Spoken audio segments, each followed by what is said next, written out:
Hello everyone, welcome back to another episode of the Dead Air podcast, another exciting installment. This time around we've got a special guest in the building, the main man himself. He comes in one of three varieties depending on which channel you click on. It's of course the wonderful Philip. How you doing, bud?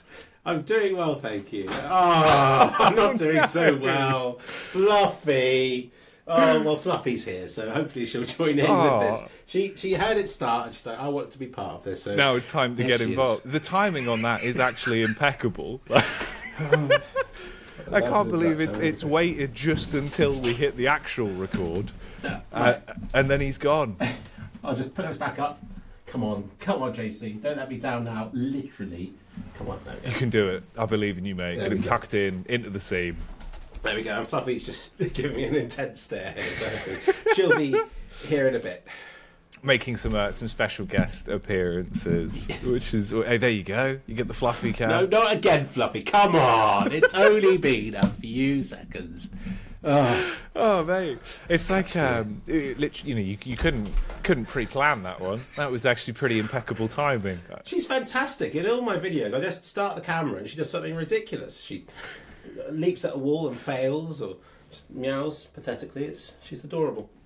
You know, it does remind me, I have like this kind of image burnt into my psyche of when we first had S'more come inside. Basically, he used to be this outdoor cat, and he'd always appear over COVID, 10 p.m. every night. He knew I finished casting. He'd keep coming back, right? The one time I let him in and shut the door, he was like, oh God, I'm inside. I don't want to be inside. He ran at a window and like Spider-Man'd onto it like this, but just slid the whole way down. And I think that was his first realization of like, what is glass? What is this? Like, what's going on here? It might not have been his first. He might only have one brain cell. You never know. Oh, it's true. It's true. Did he leave a mark? Like a cat mark? Well, no, he just kind of slid and that was it. And then like, you know, he looked around and was like, well, I guess you own me now. It's been love ever since. Yeah. It is good. The beauty of cats. I'm sure there'll be a lot of cat-related talk slips in. That's kind of mostly what we do. Yeah, very much, yeah. Is he not joining us in this? He's not here at the minute. I'm sure he'll pop in at some point. He's been quite sleepy today. He was in a box. He was in a box on the bed, and then he was just kind of roaming around. So he's been a bit all over the place. Oh, wow. Okay.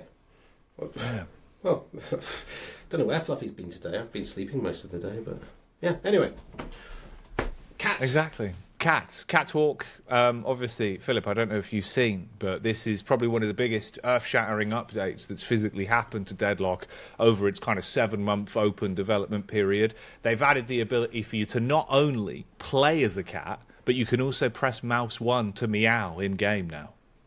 You're shitting me. No, this is real. This is 100% real. Yeah, this is... I'm really making the most of this. Oh, man. Seriously? Yeah, no, 100% real. Like, and the character that has been added as well, ironically, has become like the most played S-tier broken character in the game. Well, that's it. Counter-Strike's doomed, isn't it? We get a new season and they get cats. I know. You. Deadlock. Yeah. Just all the Deadlock fans. Yeah, we're all friends. We're all in it together. All still friends here. Yeah. All still friends. But yeah, it's mad. It was one of those updates where it came with like a string of nerfs as well for the character. But because they've added this, everyone's just gone, well, this is it. They buffed her. Like, it's a buff. There's a cat now. Even better than the Goo character. Because I came along to the Deadlock event. I didn't know anything about it. Nothing at all. But I went away thinking, that Goo character's awesome. So the thing is, right, he kind of... I think initially their idea is basically they wanted to be like a psychic seeing enemy, where he's kind of, he's like a little amoeba type dude who was projecting his mental capabilities into some goo. But when they then just added him as just pure goo, as a placeholder, everyone loved it and was like, this is amazing, it's the goo guy. So I don't even know if they're going to go with that anymore, if they are just going to make him goo, just pure goo. Yeah, why not? We'll just make everyone cats. Catlock. Actually, they tried that in movie form, didn't they? And it didn't work out. Oh, here she comes. I don't know what aspect ratio the videos are, if you can see her yet or not. But is she off to the side? We can do a zoom. We can do like an angle in, most likely. There you go. Sorry, JC. In range. You've been Been trumped. Come on then, Fluffkin. Come on. No, indecisive. Slightly unsure, but cautious. Have a cornetto stick. Yeah, there you go. Oh, there you go. Instantly gone. Instantly gone. Ironically, this is actually gameplay footage of the new character. I'd be tempted to move over. But yeah, no. Well, let's discuss Counter-Strike. Or does your viewer base not like that? Is that a dirty word? So it's a weird mix, actually, where I've noticed, like, you kind of got a blend where it feels like this is more of like a melting pot, right? Of you've got there's kind of like hyper-competitive audience from Dota that love the MOBA elements, and then you've got the hyper-competitive like shooter crowd that a lot of them do overlap from CS. Like there's a lot of talent that enjoy it. There's a lot of players I've seen that come in. So weirdly, it feels like there is enough of a mix where we're kind of in that grey area because it's a Valve game. We can talk about anything Valve, and people are okay with it. Okay, so they're trying to have their cake and eat it with Deadlock, and you think they might succeed? I think so. I mean, if it goes the way they're going with it, right now, I say that openly optimistic. People have been quite friendly and sort of very, like, you know, they're taking the bits they like. There's a lot of feedback, a lot of chats about the game, which, you know, unlike our main scene, Philip, our time in Counter-Strike, we all know how angry people are the minute you update anything. Well, this is the honeymoon period, isn't it? I've known it with other games. I forget which order they came out now, but every Counter-Strike killer out there where they're like, hey, the community's much nicer. And you go in there now and they're all toxic. Apart from Overwatch, which is full of weird porn. Yeah. Which way do you think Deadlock's going to go? 5 years down the line? 3 years? I mean, I think the thing is, probably a mix of all of it. I mean, some of those things are already happening. Excited. You know, it's already there. It was there before the game was even publicly able to be spoke about. There was a lot of very talented artistic drawings, Philip. I'll put it that way. Which character in particular? Was it the goo guy? Do you think the cat character's going to be successful? Here's the thing, right? I know this is a mental, probably first like subject conversation for the podcast, but we've ended up here, so we can go with it. Yeah, weirdly, right? The character that has become like the face of the game for that side of things is Ivy, the little like hunched over kind of. Basically, it's what are they called? Not golems, not goblins. They hang off the side of buildings. Yeah, gargoyle things. Gargoyle. Yeah, there we I go. know the one. Yeah. Yes, that is the fan favorite number one. It's everywhere in whatever you can expect. That exists. Yeah, that's been going on. Rule 34, is it? I believe so. Yeah, okay. I believe so. I wouldn't know. I'm not versed in such things. I'm naive, innocent. Yeah, just what number is it again? Just so I can never make sure I make the mistake of going there. 34, right? Okay. I have got a meme. I'll send it to you later. Okay. I'm really pushing the limits of what you can do on this show. Get the first few minutes in. YouTube's furious. Like, what have they done here? It'll be fine. I think it's all right. We had slacks on the podcast last week, and already we divulged into things pretty quickly as well. So I think it's on brand at this point, Philip. We can get away with it. They're the best, though, aren't they? You don't want just a series of questions. You want a back and forth with all sorts of stuff coming up. Oh. Yeah, all sorts of bizarre things. Going back to that, though, right? Obviously, like you said, you popped down. Obviously, it was a very kind of, I don't know, it was a spontaneous thing in the sense that I remember, obviously, we had met months before at this point. You know, we got on like a house on fire back at the HLTV Awards. We've been in touch ever since. So when that Why do you think I came back to the HLTV Awards? Why do you think we came back? We knew it was an excuse to see you. Oh. Was it worth the COVID? Well, yeah, the slight illness we all got. At least we all survived. What's Fluffy done there? She's going everywhere, but on the camera. She was right next to the camera then. I thought she was going to do something adorable where she walks on my leg and onto me, but no, she's just, not again. I think it survived. Has she made it out? It's not survived, unfortunately. Oh, I give in with... sorry, JC, you're fired. It's over. I just can't be bothered anymore. No. Right. Oh, mate. Oh, so... dear. Oh, God. Right, well, the background's gone. But we're into it now. We've already established some groundbreaking topics. I was going to say, first things first, right? Obviously, you came down to the Cursed Apple Clash. We planned a whole event. Somehow it went off pretty bloody well. We were able to put it all together, tons of people involved, all different gaming communities. I think that was the thing that was the weirdest bit for me, was obviously arranging an event like that where you had like VTubers, YouTubers, streamers, gamers, pro gamers, even major winners. Like we had like Devil Walk and stuff playing it, which was really weird from a Counter-Strike background. That event was the first charity event, first in-person event for Deadlock ever. And obviously, you know, because you live in England, we were able to all link up, which was a very nice added bonus. You came down, and that was your first experience, if I remember right, seeing the game and really getting to grips with it at all. It was. I would say it's intentional, but no, I just didn't know anything about it before I came. But it was really awesome, like, going along. I didn't know what to expect, especially when I walked through the door of the Red Bull. It's not a classy sort of place, is it? It's not... This is Red Bull. This is a dodgy back alley, and this is a weird door that you're going in. Well, because it's quite hidden. Basically, there's this kind of unwritten rule, especially in England. I haven't seen this in other countries, but in England, there's this unwritten rule where basically, if it's an esports building, they make it look like a warehouse or just an alleyway. They kind of make the outside look as nonchalant as possible, because then no one thinks like, oh, there's going to be loads of computers in there. I've noticed that to be a trend. It makes sense. Yeah. I get it. Yeah, it was a really nice, friendly. I was pleasantly surprised by how it all went. It was a lovely event. So thank you for inviting me along. Very, I didn't know if there were going to be security guards like confiscating my cameras or anything. There's nothing like that, is there? No, anyone could have got it installed in a computer. I know, straight in, straight out. Probably not the best ad for the gaming sphere, but. Thanks for letting us be there. It was a lovely venue. I think that's the fun thing, right? Is at least once you get in the door, it does really come to life. But like you say, you descend in. It's a weird setup because obviously you go down the stairs, door swings open, then it's all popping. But there's not even a roof on the stair area, so it all feels a bit kind of disjointed at first. And you don't know if it's day or night in there either. It's like It is a basement, isn't it? Yeah, it's like a casino. You don't want to know, I suppose, is the argument, right? You kind of just invested in the games. You're in the nether zone. Yeah. Time doesn't pass like no, exactly. normal time. You're just floating through. Through. But yeah, well, obviously that was kind of our big investment of a lot of sort of time and energy of like, can we even do this? Will the servers work?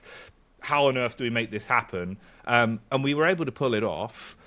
But I remember when we were there, we got talking about sort of, some of the more abstract elements of someone like me that at that point, I think, I played hundreds and hundreds of hours. So I was like invested. I knew all the characters, knew everything, knew how to see it. It was interesting getting your perspective as sort of a fresh set of eyes that came in, saw it as a tournament format instantly, but was like, right, how on earth does any of this come together? Like, what is this game? Yes, well, I left all my impressions on my my video. Not that I'm trying to push my video here. Feel free. It is a good video. Fantastic. In HDR as well. I don't know how you're going to integrate it into your video, but... I'll make it work. Yeah, I might be going off on a tangent that doesn't have an ending, so I might just trail off and then we can just carry on. No, that's good. We'll follow it. We'll go down the little side path. But when making games, there's a temptation. As soon as it's playable, you're like, right, let's get my friends to play it. But then the problem is all your friends get good at the game and you don't have anyone to do the second batch of testing later on.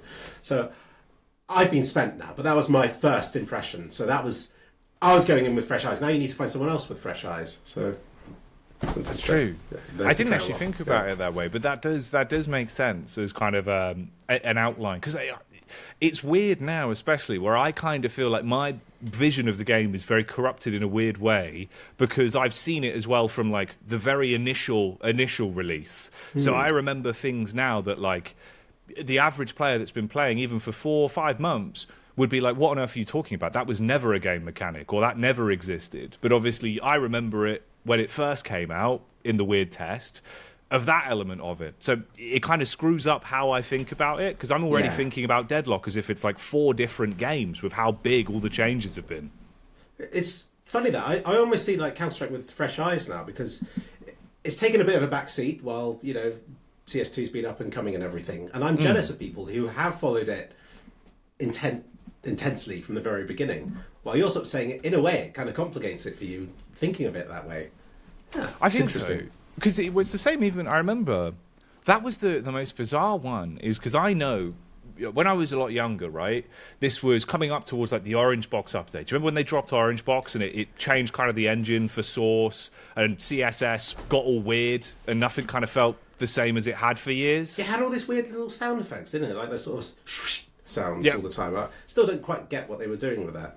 No. Still feels modern, by the way. Seeing Dust 2 with HDR, I'm like, wow, we're living the future there. We've had like several Counter-Strike games since. So, yeah. I actually think, weirdly enough, for me, I remember having that kind of like internal argument where I was like, Source is enough. Like I thought Source was so pretty in the sense that it looked good, but it had all these extra bells and whistles. Counter-Strike Source, like CSS. Source. No, Counter-Strike Source specifically.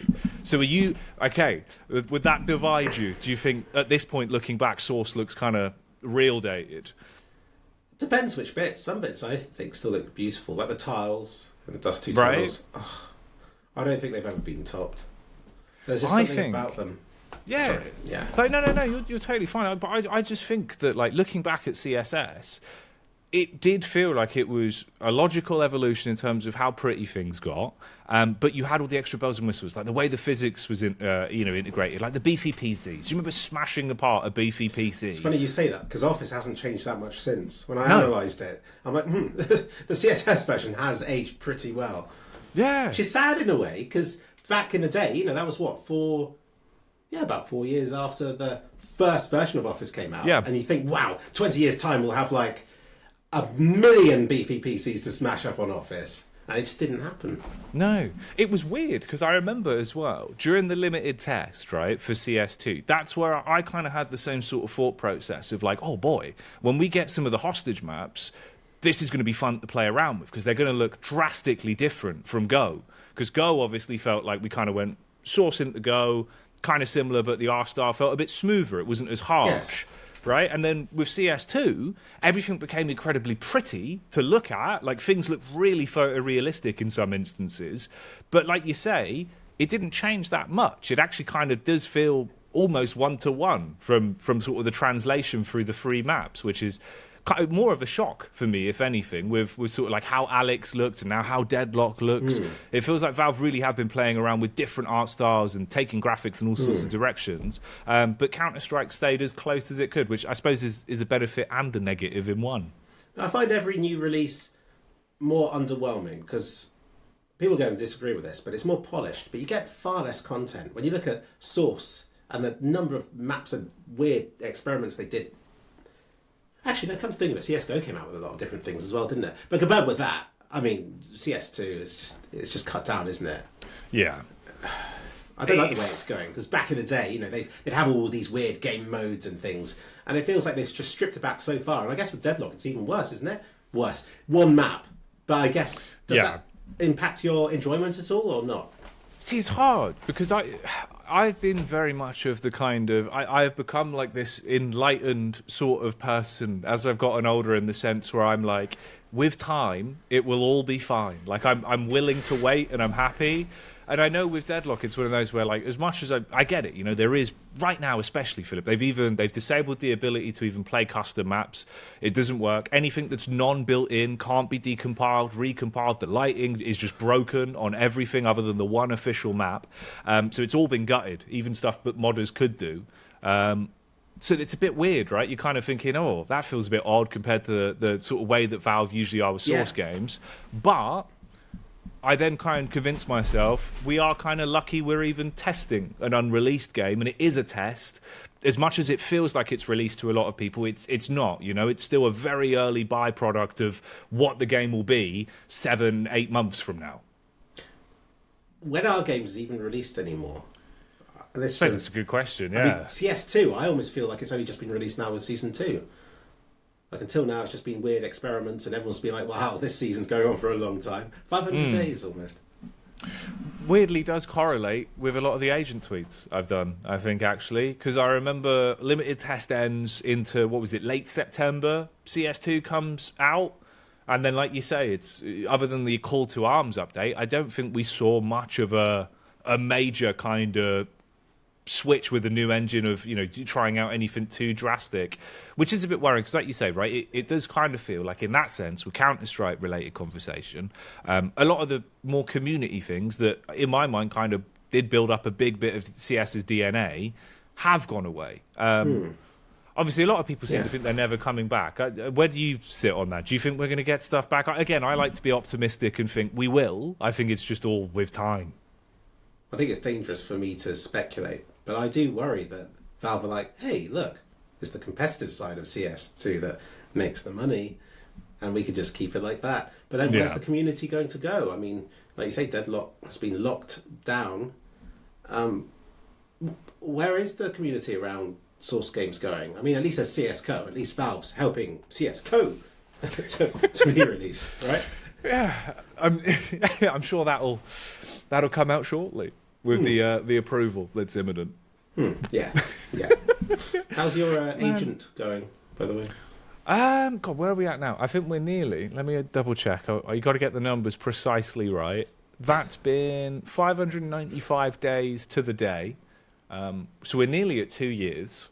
A daily endeavour, I suppose. You know, what's weird is I do actually feel like the thing I attribute the most to that is it's given me a really renewed enjoyment of just fucking around with the Source engine again, of like making weird machinimas. I was explaining this to Daisy, where I was just like, I feel like I am, more of a teenager again, in the sense it's like I'll make a little skit of me in Counter-Strike. I'll record a weird little machinima. Kind of feels like I've rolled back the years of just like, I'm just going to do it because I find it enjoyable, I mean, or the amount that you do, the fact that you do one of those things a day on top of everything else. Pretty sure you do more Counter-Strike content than I am as well. And I'm like, how are you finding the time? Just, I don't know, a lot of sleepless moments, I suppose. That's the thing, Philip. That's what they don't teach you. If you limit your intake of sleep, you can do far more, but you also are incredibly tired and it's not good for you. So it's not really a win-win, is it? It's out at midnight, isn't it? So you've got the dilemma where Always, you're getting ready for bed and you're like, oh, should I stay up for another 6 hours? And Banana Gaming, Mr. Maxime, he stays up by the looks of it. He seems so sensible and nice and everything. And yet, every time there's an update, he must be there like, right, crack open the energy drinks. We're going again. It's so hard as well, because I remember, like, especially from experience with when it was the limited test for CS2, it was literally like 2 a.m., 4 a.m. were the peak times they would drop stuff. So I got into this habit of like just living around potential patch days, because you just kind of have to be able to be ready, because it feels like it's such a, especially the current day, everything's on a very short expiry of like, if you don't do it straight away, everyone's like, oh, what was the point of you doing it anyway? There is an alternative where you go to bed at a sensible time, like 9 p.m, and you wake up nice and fresh and ready to cover the updates a few hours after they come out, But that's how they get you, see? Because then what if you've woken up and they've released something crazy? There's an operation and I'm in it out of nowhere. I didn't even record the voice lines, I didn't even know. But it's there and I've missed it. That'd be a nightmare. Fair enough. Yeah, it's dilemma. What is it like for Deadlock? When did they release it then? Is it the same uncomfortable hours? Wow, so weirdly, Deadlock kind of had an interesting patch cycle for a while where they were doing every 2 weeks. So hard set, Thursday, 2-week gap, Thursday. Every patch would come out. And for the most part, this would always be around the region of 11 p.m. to 1 a.m. It'd never be sort of earlier than that or later than that. As of the start of this year, they've said they don't really think that's working for them anymore, and they would prefer to go back to basically just, if there is a patch ready, they'll release it and just do it that way. But they did that for a good sort of 5-6 months of bi-weekly patches on the dot every time. Oh, so they burnt themselves out. I think so. Yeah, I think it got a bit rigid, and I imagine community-wise as well, because people would get a bit snappy, where it was like, I don't like this meta, and it's in for 2 weeks. Now it feels like they've gone back to being like, okay, let's just do the patches if we need to do a patch. Fair enough. They're evolving. Do you see it carrying on, progressing quickly with Deadlock? Because you said, when I saw you up in London, you were saying, progress is quick. They seem really enthusiastic. They're adding so much to it all the time. So it's a weird one, because yes and no. Where I still sort of think it's kind of like it's cooking along at a good pace. But I imagine obviously a lot of this is even stuff they're not showing anyone. As much as they're being super transparent, which feels weird because obviously, as people like us that have been invested with Valve games for so long, it always felt like you were sort of on the outside of the glass looking in with your face pushed up against it, but you wouldn't really know anything outside of that. With this, it feels like they tell you an awful lot, and they've left a lot of clues as well. So you could see all the development on Neon Prime, and it's kind of one of those where it feels like they'd made this game and they'd finished it. So now you're just translating it to its new art style, improving it as you go. So a lot of the bulk of the work was done in terms of gameplay. It's just the art. I think it's just all the art parts, like the prefabs, the map design, the finished character designs. And I suppose with Valve, it probably is a bit awkward, right? Because obviously lesser amount of developers, how many of them are going to be put on Deadlock alone? And if all they're doing is just constantly making art, would you want to just release that in bigger bits rather than slowly trickle it out in all the random patches? Yeah. I look forward to seeing it when it's done, because it does make a big difference to the viewing experience. I think so. Even the little bits, you can see where the personality comes in of like some of the lanes, how they've changed. Even back from when you were at the event we did, a lot of it has kind of had big art passes where one of the lanes now that was called Park actually looks like a park. Like it's got like, some big sort of trees in there. They themed it up a little bit. They've made some of the newer areas have a lot more sort of detail and kind of the lighting, the atmos, even the music. I think that's the crazy thing about Deadlock for me, is it's got that weird undertone of creepy, uneasy Source engine sort of ambience, but then very Valve sort of lovely music, Oh, that's good then. It's shaping up to be a Valve game. How are they going to monetize it? Well, so that's the interesting one. They dabbled with a little experiment. Over Christmas, for about 3 weeks, they gave you the option of completing in-game challenges, and when you completed them, you would just instantly get a Christmas skin, and they made one for all the characters. And I think they must have been doing that just for data and for fun. And obviously when the event they're finished... going to be worth so much in 10 years' time, aren't they? Well, so they took them away, though. They took them away. That's the thing. Yeah. Because everyone... Right, so here's the thing. Everyone thought, maybe these are permanent, right? But they're obviously work-in-progress models. So they left you a badge and removed the skins. But you do get a little badge that you have that, which is nice. Sure. Yeah. Badge is something. Yeah, it's better than nothing. But that's kind of been their experimentation.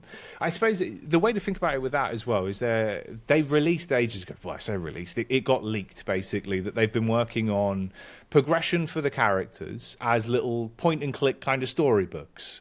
So you make choices, and that could result in either a good ending or a bad ending.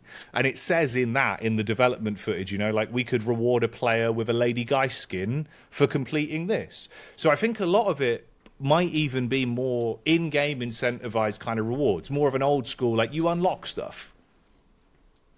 Cool. Yeah. So it's not like an ongoing story in the game. It's more like your own character's progression. I think it's more like if they have a timeline of the lore of things that have happened to all these characters, and you can play through them visually as like a little novel, but obviously kind of like a Telltale game, depending on your choices, there could be multiple endings to that storybook. So if you get a bad ending, can you just start it again? I don't know. That's the thing. I'm not sure how they do this, because I think the idea from what people have deduced is basically the more you play, you'd get, say, like a key, and then you'd use that key to unlock chapter 2. So maybe you could unlock all the chapters in the end and make all the choices, but you kind of are driven to make the ones you most resonate with first. Has there been anything like that in a game before? You said Telltale. Yeah, that's how I would attribute it. It very much is, like the two characters on screen, storybook style, they have their conversations, but you make your choice of, does your choice of Lady Geist killing someone result in a good thing happen or something bad, like that kind of stuff. Interesting. And how much does your community know about that? Because you're explaining it to me and it's fascinating, but I don't want to bore your audience with things they already know. And they're like, get on with something we haven't heard before. Well, so with a lot of this is something that more if you've dug around and sort of been there, it was obviously there back in the early testing period. A lot of people now, especially a lot of the audience on our channel here with the Dead Air stuff, I think a lot of them have come in later on down the line because it got, a big spike of players after it was announced publicly, basically. But all of this stuff is a lot more when there was maybe 1,000, 2,000 testers. All of us are looking at weird things. I'm going through all the console commands. People are digging into Source 2 Viewer, and everyone would sort of share all the weird stuff they found. But all of this stuff was gutted very early on. So it was there, but for a brief period if you knew where to look, basically. Right, yeah. And you made the most of that. Yeah. Yeah. Well, it's a Source game, Philip. You got it, right? You get access. First thing I'm doing is I'm making a config. I'm looking for all the console commands. I can't help myself. It's the way my brain works. I'm like, I need to know all the buttons. What can I do? See, I can only do that if I'm making a video about it. It's almost like with a video. I've said this somewhere before, but I like to investigate things I don't know about. So the first thing I do, I type up a script, pretending I know what I'm talking about. Just like, I think this is how it will go out. And then I'll go and investigate that. And I'll be like, I was wrong. And they're always great, because then I can change the script and I've actually discovered something that my audience probably doesn't know either. And it evolves that way. It just takes a lot of time. It's not a few hours, it's a week of work. And it's like, it's a big risk. I can imagine that's how I learn about things now. That's an interesting way of doing it, though. I never thought about it like that, because I've always noticed as well. There's a very distinct difference of there's a lot of people that love the pre-planned elements of they'll go script into the film with a supplementary video into it being ready in the edit. Whereas a lot of my stuff, I always do I'll do the film, edit it all, it's done, and then the voiceover just slots in. Which is how my workflows kind of worked. But I've realised from talking to other people, they're like, that's very backwards. Like, you're kind of doing the first bit last. But you get a lot done. Because I do my script and the narrative, and then I find the video files to match that. And sometimes I try to get the video files done in advance, and I just lose where they are. Or it just doesn't work. I feel so inefficient when I work now. That's my problem. I mean, the videos are all right when they come out, but... It sent you west. God, right. We'll go down that timeline for a minute as well, right? Obviously, so I remember from years back, a lot of the content that I even said to you ages ago when we first kind of met, it was that realization of I wish I backed up more of the stuff from earlier days of gaming, like when I did play years of Source, years of early Go, because it feels like early now, if I look back sort of 10, 15 years ago, do I have some of that footage, enough of it to be like, there's some good memories. But with you, it was obviously you had a lot of all those memories backed up. And that was like a huge part of it. I remember watching those sort of your journey through Source, stuff like that, kind of like all the moments. And I always found that particularly interesting, because I feel like that's something that you couldn't do without the foresight of having it. You know what I mean? It's storing it as well that's the problem. It's like my dad with his cars. He's like, I had this car and now it's worth a fortune, but I got rid of it. I'm like, why don't you just get a warehouse and put all these cars in it? It'd be worth a fortune. And now I'm here with my cars like... I'm not going to store this car for 30 years. So, I do have lots and lots of footage from 2015 of CSGO. Okay. So, going there in CSGO, I stopped doing it because it started getting loads of hate because people started taking things too seriously. And I'm like, well, it's been 10 years now. They can't hate me for things I did 10 years ago, can they? Because that would be like them watching going there in CSGO in 2015 and hating me for things I'd done in 2005. There's just so much time. You can't hate someone for that. No, exactly. But I know they will. So I've got a fascinating idea for the next Going Low in CSGO. It was actually me getting my rank in CS2 just before the Season 1 ended. And I thought I'd have those flashbacks to CSGO. So it's almost like moved on a generation. But there's so much worry now. I'm like, is this going to be well received? Or is everyone just going to hate me for it? It's valuable content. It's 10 years ago. It's such a different game. The stuff we're doing there, so much more fun, so much more casual compared to like CS2 now, where everyone is just amazing. I can't play this game anymore. No, it is. It's very bizarre. There's a really weird anecdote for this. It's like, you ever see you seen the franchise of movies Cars? With Lightning McQueen? Yes. Right? Yeah. Do you know how I think it's like Cars 3, where suddenly all the like biofuel supercars come in. and Lightning McQueen's just like, I just can't compete. It's over for me. I feel like that's us. We've reached the point of where it's like you've got Donk driving by and you just go, I'm done. You know what I mean? Like, I'm out. Everyone's just there. The competitive side of it is so ingrained now where like you can watch a YouTube video, learn a lineup, you play in the game in school. So you're not training out bad habits where like, you know, we were playing zombie mod and kicking footballs around. So you had all these weird habits. You learn just good ones from the start. It's crazy how gaming's kind of changed in that way. It does blow my mind. Yeah, my worry is that people, unless you're really good at the game, are not going to trust other things you say that you don't need to be good at the game to do a lot of the stuff I do. But it's like, I feel like people could be like, oh, he's only this rank, so we can't trust him on his smoke analysis or something. And I just don't have the time to do that. Oh no, I'm out of focus. Come back in. Oh, never mind. It's nice and soft. Slightly blurry. It's all right. It'll balance itself out, I'm sure. Hopefully, yeah. No, it is interesting because I think that's also something that I've noticed as well in a similar way that has kind of been happening with Deadlock to a degree. Where, really? Yeah, because you basically, for a while, just after we finished that event, actually, the night we were out, obviously kind of having a bit of a celebration after the event, right? They dropped a patch, and that added rank to the game very early, right? You know, game's not even out, but you've added ranked. That survived until about December. So October to December. What's that, a couple months? And then it was gone. And now you just have an ELO and it dynamically changes, but there's no kind of dedicated ranked matchmaking. There is just quick play. Everyone is merged into one. So you have no separation of unranked or ranked, but you do have a rank number. So obviously this has made some people very angry and some people very confused. What do you think of ranks? Because I compare CSGO and Left 4 Dead and see how those games have gone. And with CSGO, it drove the game's growth. It got massive thanks to the rank and the competition. But now I think people resent the game for those reasons. While Left 4 Dead, still very casual. No one hates Left 4 Dead. If someone goes, "You want to play Left 4 Dead?" It was like, yeah, hell yeah. It's still a great game that people love because it hasn't been... You're not trying to reach a peak and then you're like, oh, what's the point? You're just playing the game because it's fun. Yeah. I'm curious to see what they do with Deadlock in that regard. And I wonder why they added and removed the rank. I mean, why do you think they did? I think so. The thing is, you had a lot of players that were obviously hyper competitive, like streamers were getting into it because it went from being like, this is a secret in a box and all the people in the box are talking about it, to we've opened the box, people love it, player numbers are going up, but it was still obviously a test, you know, it wasn't finished. Then, obviously, after people have had their initial fun, the numbers go down a bit because they're expecting, like, where's my battle pass, where's my skins, where's whatever. But obviously that's not coming. They're going to finish the game and then maybe that stuff will come. So people started to leave. Player numbers go down a bit.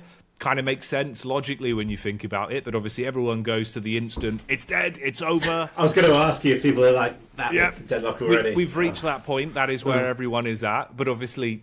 as soon as Valve say the game is actually out, here's build 1, you can play on Steam. Because even right now, like if you wanted to play, you have to ask for an invite, get approved, then you can have access. And in the modern day, people, I just don't think they're going to do that. If I can't just click play, the average person isn't going to seek out an ability to play it. So I think that was why they added ranked, extracted the data, and then basically just went, all right, I think we've got to get rid of it, you know? Interesting. Where do you see games going? Because I looked at Half-Life Alyx, and I think... I love the idea of playing Half-Life Alyx, but the idea of playing it means lugging my PC downstairs, setting up all these VR things. I did it the other day. Okay. I did do it, but it's going against the grain, and everything else is going towards more accessible, easier... I mean, mobile games, everyone poo-poos them, but... that's got to be the future, right? I mean, just in terms of accessibility, it's there. You've got it all the time. Well, I think that's what I remember everyone saying that. Obviously, you'd have the people who would be like, no, you know, it's just your nan playing the coin shuffling games, and that's it, right? But obviously, that's been more and more a bigger and bigger side of esports, especially. There's loads of them. Like there's PUBG Mobile, there's all these other games that are huge, especially in some countries where it's like everyone's got a phone, but not everyone can afford a £1,000 PC. So there is professional gamers and people that have made whole careers, organizations, and livelihoods for them and their families from the fact they're really good at mobile games. So I think in that sense, the accessibility opens up a whole nother avenue for it. But I do think it's weird, and I agree with you as well, by the way. Like, for some reason, Half-Life Alyx is one of those games that was so incredibly just... You go through all the bullshit of, like you say, I was playing it in a shed where I cleared out a room, couldn't really stand up straight, but it was the only space I had that I was like, maybe I can just play it in there and play VR, right? Yeah. But it was worth it. Even with the like elements of bollocks you have to go through, the game itself was so unique and so... I don't know, it still feels, in my mind, like the best VR game we'll probably get maybe for a very long time. Right, so my theory is Steam Deck, very accessible. It's got that button you press and it turns on and the game resumes. So they just need to get enough power to run Half-Life Alyx on something like that. Have a strap on this thing. So you just go whap onto your face and you've got a Steam Deck stuck to your face and you're like, right, VR time. It's VRing time. And they'll be able to make VR more accessible. So I like to think that VR isn't dead. I like to think that the dream is alive. I know it's nothing to do with Deadlock or Counter-Strike, but it's a little theory, you know. I think, so look, a lot of these, I've always said, like, basically... If we do a Deadlock episode, it's very obvious it's just only Deadlock chat. But this is all Deadlock adjacent, you know? It's like circles. You've got Deadlock, Valve, everything else. It's Deadlock adjacent enough that I think it's fine. Like, how does Deadlock run on the Steam Deck? Just out of interest. So weirdly, that was the first way I ever experienced the game. I got an invite, right? And I was in an airport going to an event. I knew I was going to be away for like 2 weeks. You downloaded it on airport Wi-Fi? Airport Wi-Fi. No. On airport Wi-Fi. Where was this? This wasn't England, was it? No, this was Schiphol in Amsterdam. So thankfully, Right. like the airport Wi-Fi was actually pretty Best sick. airport ever. Yeah, and it downloaded mad quick. I had my coffee and my like little fucking, I don't know, it was like a cheese sandwich, I think. Downloaded the game. I'm buzzing. I'm like, sick. That awesome. I get on the plane. I put a cover over me because I was like, well, technically it's kind of an NDA. Can't let the flight stewardess see me playing. Oh, yeah. You know, just in case. Maybe she was like a spy. Oh, there comes Fluffy. Oh, come on, Fluffy. You can get up here. She's not used to me sitting in this corner. She doesn't know what to do. Just throwing her Fluffy, off. come up here. Come on. Come over here. Come on. She'll ascend. Onto Daddy. Yeah, I basically just played it on a flight, testing all the characters, and it ran awfully. And obviously, it was basically like, do not connect to public matchmaking. You're not allowed on a Steam Deck. So they already had fail-safes, I guess, where they were like, look, this is a super early build. We don't really expect people to be playing it on a Steam Deck like a finished game. But it ran enough that, like, obviously I turned all the settings down, just jumped in and checked out everything I could whilst on this flight with no internet connection, and kind of just looked at all the characters and was like, oh my god, it's a Valve game, it's new. That was weirdly my first experience with it, was on a Steam Deck.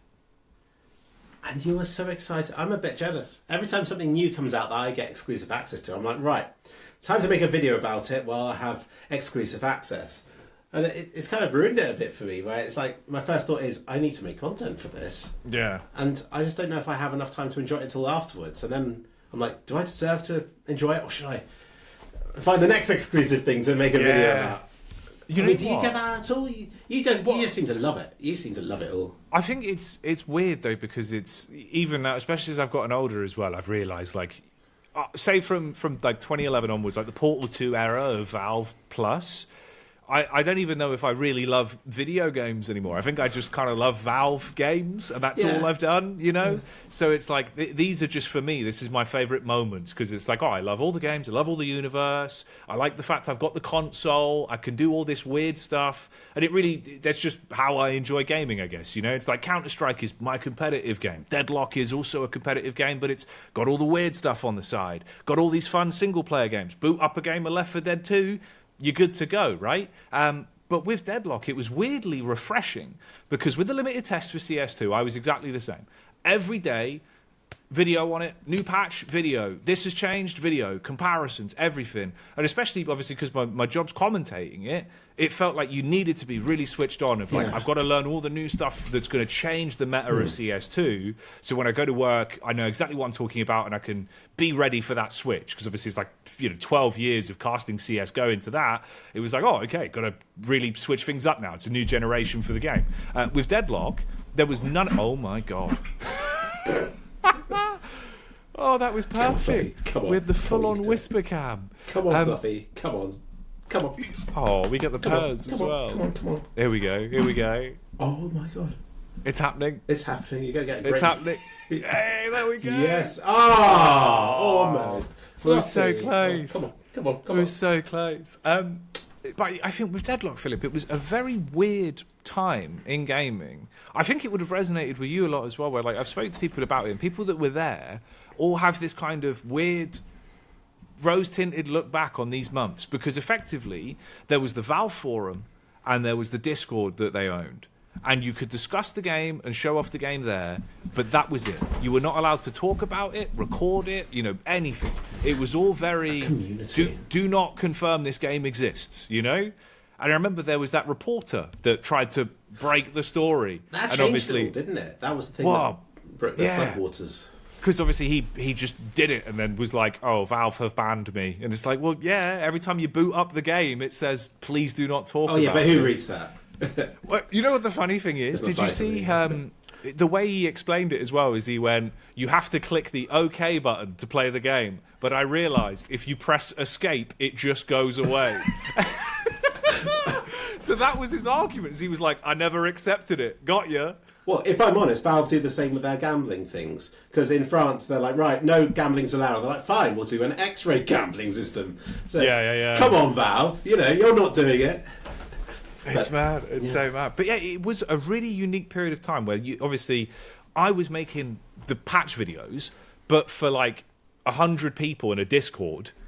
And that was enough because I was just like, I just want to document the game because one day none of this is ever going to be seen again, Like if I don't record it, it's not going to exist. And it didn't. Basically, like all of that stuff doesn't exist outside of my videos. So I was really lucky. Like obviously everything was in 4K, got the before, got the after. So I have that to look back on. It's really weird looking back, even a few months ago, where you're like, oh my God, this used to be a thing. But that was the crazy bit, is obviously then one day, I remember I turned my PC on, and Valve had shared my videos in the Discord. So it went from 100 people to 1,000 people on a private video, and you're like, this is really odd, because obviously... They loved you as well, because you didn't know what they thought of you until then. You're like, well no, exactly. Because obviously you're kind of worried where it's like, I'm not technically breaking the rules, but I am making a video on the game, but I'm not sharing it anyway. That was the argument, is like, it's just for these people that have access. And thankfully, obviously, they were like, oh, this is really cool. If you're interested in the patch, go watch this. And that was a weird feeling of like, okay, it's this very close-knit community where everyone was asking everyone, how do I do this? How do I do this? There was no understanding because it wasn't public. It's like the old days again, before the internet. It was. You got stuck in a game and it's like, well, good luck with that. I don't know what to do. Phone to get dad in. Pay £10. Exactly, yeah. And then you've rung the wrong number and they charge you 35 quid and you get a very angry voicemail. Which demos do you remember growing up? Because I guess it was the same sort of thing where almost very limited, but you made the most of it. And because of that, you have like a special memory of it. So I remember always, this was, oh God, what was this? I think this is like a PlayStation 2 demo disc, potentially. No, actually, it might have been the original Xbox, because I distinctly remember it was a game called Cell Damage.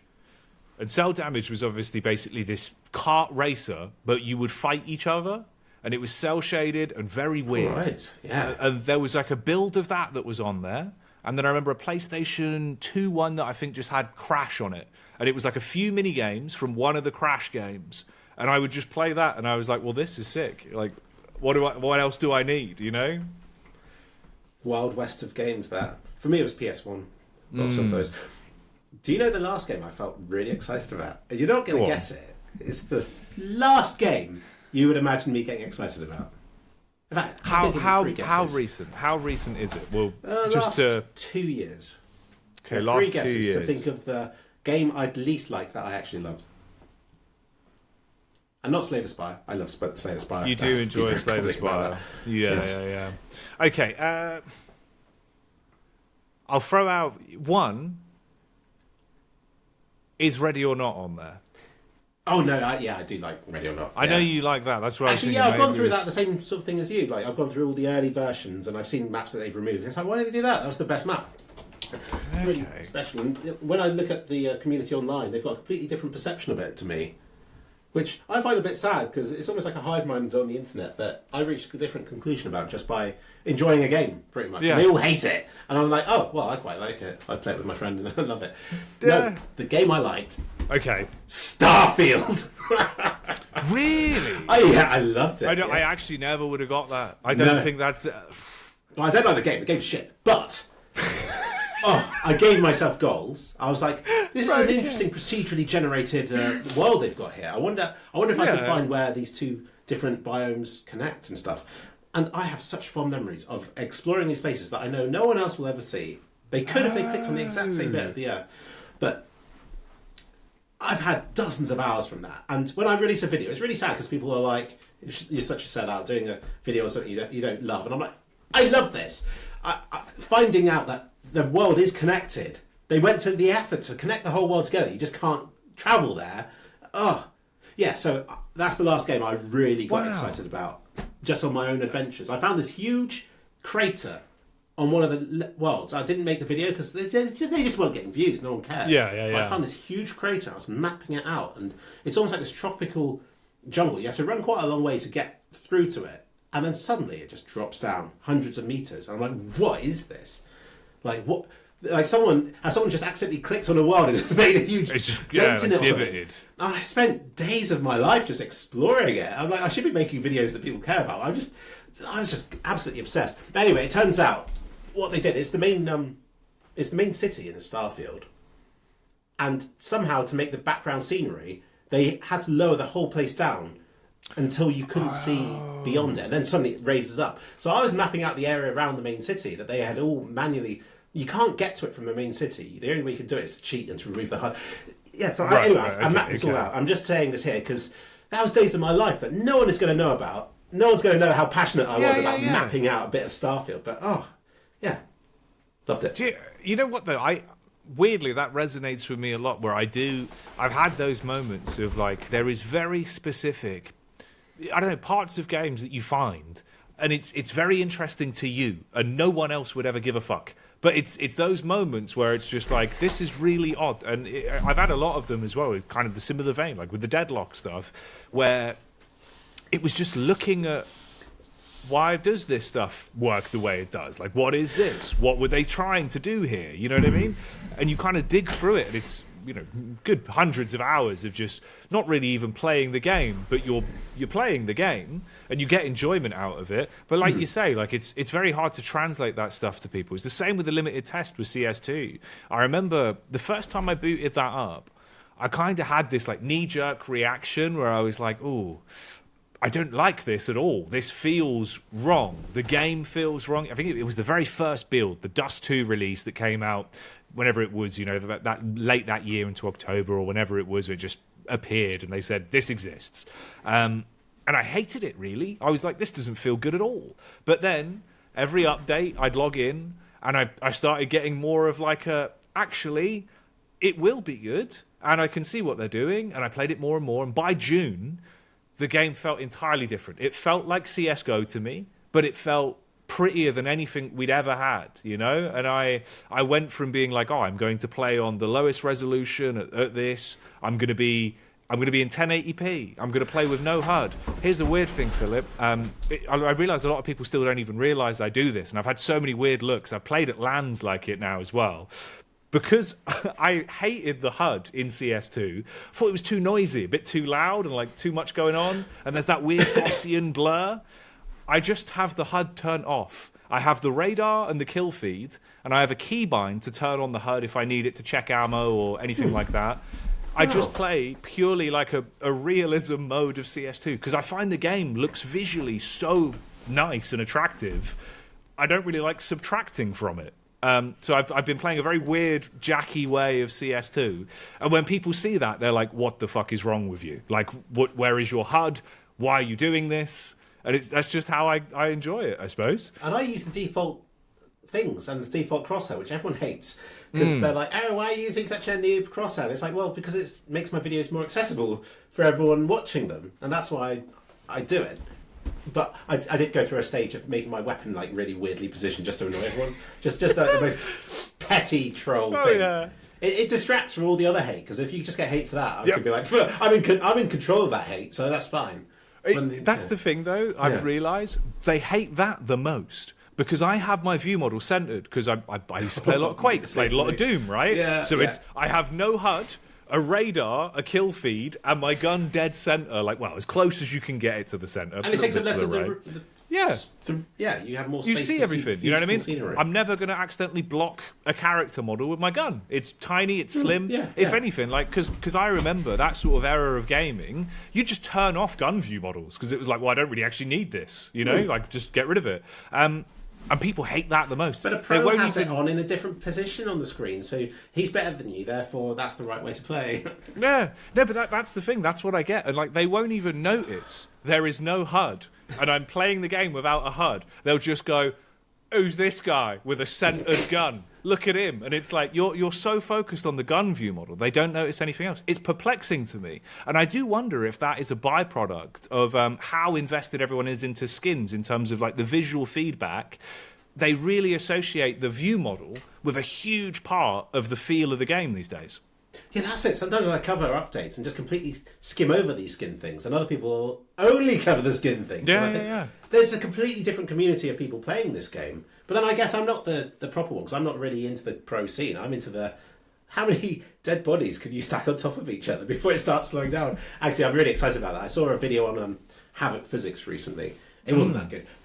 But with what I've heard about Valve as well, I feel like physics are coming back into fashion. I'm looking forward to it, because I did speculate back in 2007, 2008, that Half-Life 3 will have a massive dam that will burst and water will go everywhere. And in the meantime, I've been like, that was well off. That's not the way gaming's headed.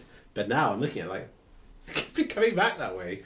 Oh, with all this interaction and them talking about like Half-Life possibly having water and fire and stuff. I'm like, it's coming round. I'm going to get my dam with the water physics and stuff. Sorry, where were we? I've gone completely off topic. We can go with that as well, because I love that element of it, because that's also one of the reasons why I think I have such fond memories of CSS, is because it felt like everything suddenly had reactiveness to it. You know, you'd shoot the barrels to move the barrels a bit, use that as cover. Tarps moved slightly, you know? And that was like, holy shit, dude, my graphics card cannot handle this. Like, where am I? And those was lucky really people, cool. Back in the day, who played that Aztec map and were rolling barrels around, living in the future. And then CSGO comes along, which is the future, and it doesn't have rollable barrels anymore. And I think, that's not the future I wanted. No, it wasn't future. The timeline I thought we were going in. Weirdly, I was saying this as well, where I really hoped, and I knew they wouldn't do it because like you say, we're in a very competitive-driven era of gaming. I was hoping with Counter-Strike 2 that they would do more of like interactability, in the sense where even with the new version of Baggage. I know, but come on, like, give me something more. Let me like slightly affect the map. You know what I mean? Like, dust 2 doors. Let me open those bad boys. Let me close them. Like, bring back Havana. This is what you're saying. Bring back basically, I want some kind of interaction again, because I feel like that's gone. I feel like things are very static and set in place. Like, I like the what's it on Baggage now in Gun Game, you can fling yourself on the little conveyor belts, and you can turn them on and off, and I think that kind of stuff's really sick. And it's just back to Unreal Tournament with its weird game modes and weird maps. I still have dreams about some of these places, and I think I don't have dreams about Counter-Strike maps so much. When I do, it's always like a weird sort of Aztec map where I'm like, I'm rubbish at this game. It's like, well, that's not my reality anyway. But yeah. Oh man, you know, it's funny to me. I think weirdly as well, my earliest memory of really being like blown away by physics was actually like, I think it was Borderlands 2. I remember Borderlands 2. It had physics on the blood, didn't it, and the goo and stuff. The goo, the blood. I think they added like the purple corrosive stuff that was called slag, and I was always like, well, that's funny because that's a rude word. You know? And then yeah, I remember tarps would like physically rip. I think if you shot them, they would rip and more light would come through. And at the time, I think I had just got, God, what it would have been like, what, like a 680, something like that, whatever the NVIDIA card was. Yeah, I had a 670, and Right. that was exciting. That was when CSGO came out, right? Yeah, Right at that point. yeah. That was a crazy time, right? I thought, like you say, Where it's heading. physics was everything. Like it was, you know, and obviously that was when NVIDIA kind of had the monopoly, and it was PhysX. Oh yeah, and they you don't couldn't, have the yeah. monopoly anymore, do they? No, yeah, and you couldn't use it on AMD cards. I remember my friend had an AMD card, and he was livid because he was like, it doesn't rip when I shoot the fabric." Well, my mindset has definitely changed around NVIDIA, because I actually have, so NVIDIA, they like me, and they sort of give me hardware. It's like, here, have this to test. I'm like, oh, cool, okay. And there is a video from my past called NVIDIA Stop Being a Dick. It's come up a few times. And it's like, well, you were being a dick. But my mindset's changed, because I look at what AMD's doing, and they're always just playing catch up. They don't innovate. Yeah. Whenever NVIDIA does something, and AMD's like, we'll have something similar in 18 months, which will be slightly inferior, but then we can say we've got an alternative. And I'm just getting bored of it. At least NVIDIA's innovating. I just want them to innovate physics. Come on. Bring back lots of physics. You know, I suppose as well, the one we can go from there that's kind of adjacent to that also Valve related in a sense. Obviously, you've, in my mind, have probably done a lot more of the coverage I've actually seen with anything regarding a lot of the newer stuff with the more AI investment side of it, like with the actual changing the textures on the fly. I can't remember what it's called. The way they're redefining stuff with the Half-Life 2 sort of asset overlay. You know what I mean? I can't remember the official name. Yeah. There we go. Yeah, you're actually the person I've seen the most invest a lot of time in kind of showing it off and explaining it. Especially, I remember it was with the Portal sort of rehash where they kind of did it that way. Yeah. What do you think of that stuff? Do you think that's going to actually be something that could be a bit more mainstream and be really game changing long term? I still can't believe it exists, and I don't think AMD's ever going to have an alternative to this one. If I'm honest, I've been doing it with Deus Ex. Oh yeah. Now this is when I need his face. You've got to get him back. This game, I've been remixing it, just as a little experiment. Yeah. And I've absolutely loved it. Okay, I lie. Starfield wasn't the latest. It was doing that with Deus Ex and revisiting a game from my childhood. And just, it shouldn't work. Like if you told me about this 5 years ago, I'd be like, hey, that doesn't exist. You can't just get an old game and overhaul it with ray tracing and all that stuff. We're living in the future right now.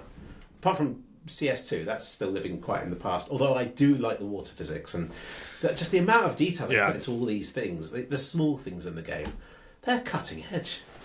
You know what's weird with that as well is I think it's more... I don't know how to explain it, because it feels like you've got things like this that are so far ahead and almost unfathomable, where even explaining it, it's a bit perplexing. If you were telling someone like, oh, the game almost has an overlay that makes the game look entirely different and run different, but the assets are just sort of, you know... And then you've got Counter-Strike where it feels like Train looks gorgeous and is so cool, but... it's all smoke and mirror kind of tricks that make it look the way it does, like with how the rain works and stuff like that. Yeah. When you look at it, it's really interesting and beautiful, but it's such a Valve DNA of like, we will make pre-baked rain, but we're going to trick everyone with how it works, you know? Yeah, I actually forgot when I was running around it earlier. Rain doesn't exist in most bits of the map, does it? It only exists around the lights. The lights and the outer portions, anywhere that would have more firefights, kind of, you know, the inner areas outside of main, stuff like that, the rain doesn't actually fall, but people think it does because they're so used to seeing it in spawn, in connectors, you know what I mean? And it's really weird. As well. Yes, but only effect. one way. You can, obviously, if you move up and down, it doesn't actually change, which is always a bit interesting with how like the inspecs work. I know, where's that dynamic rain on the knife?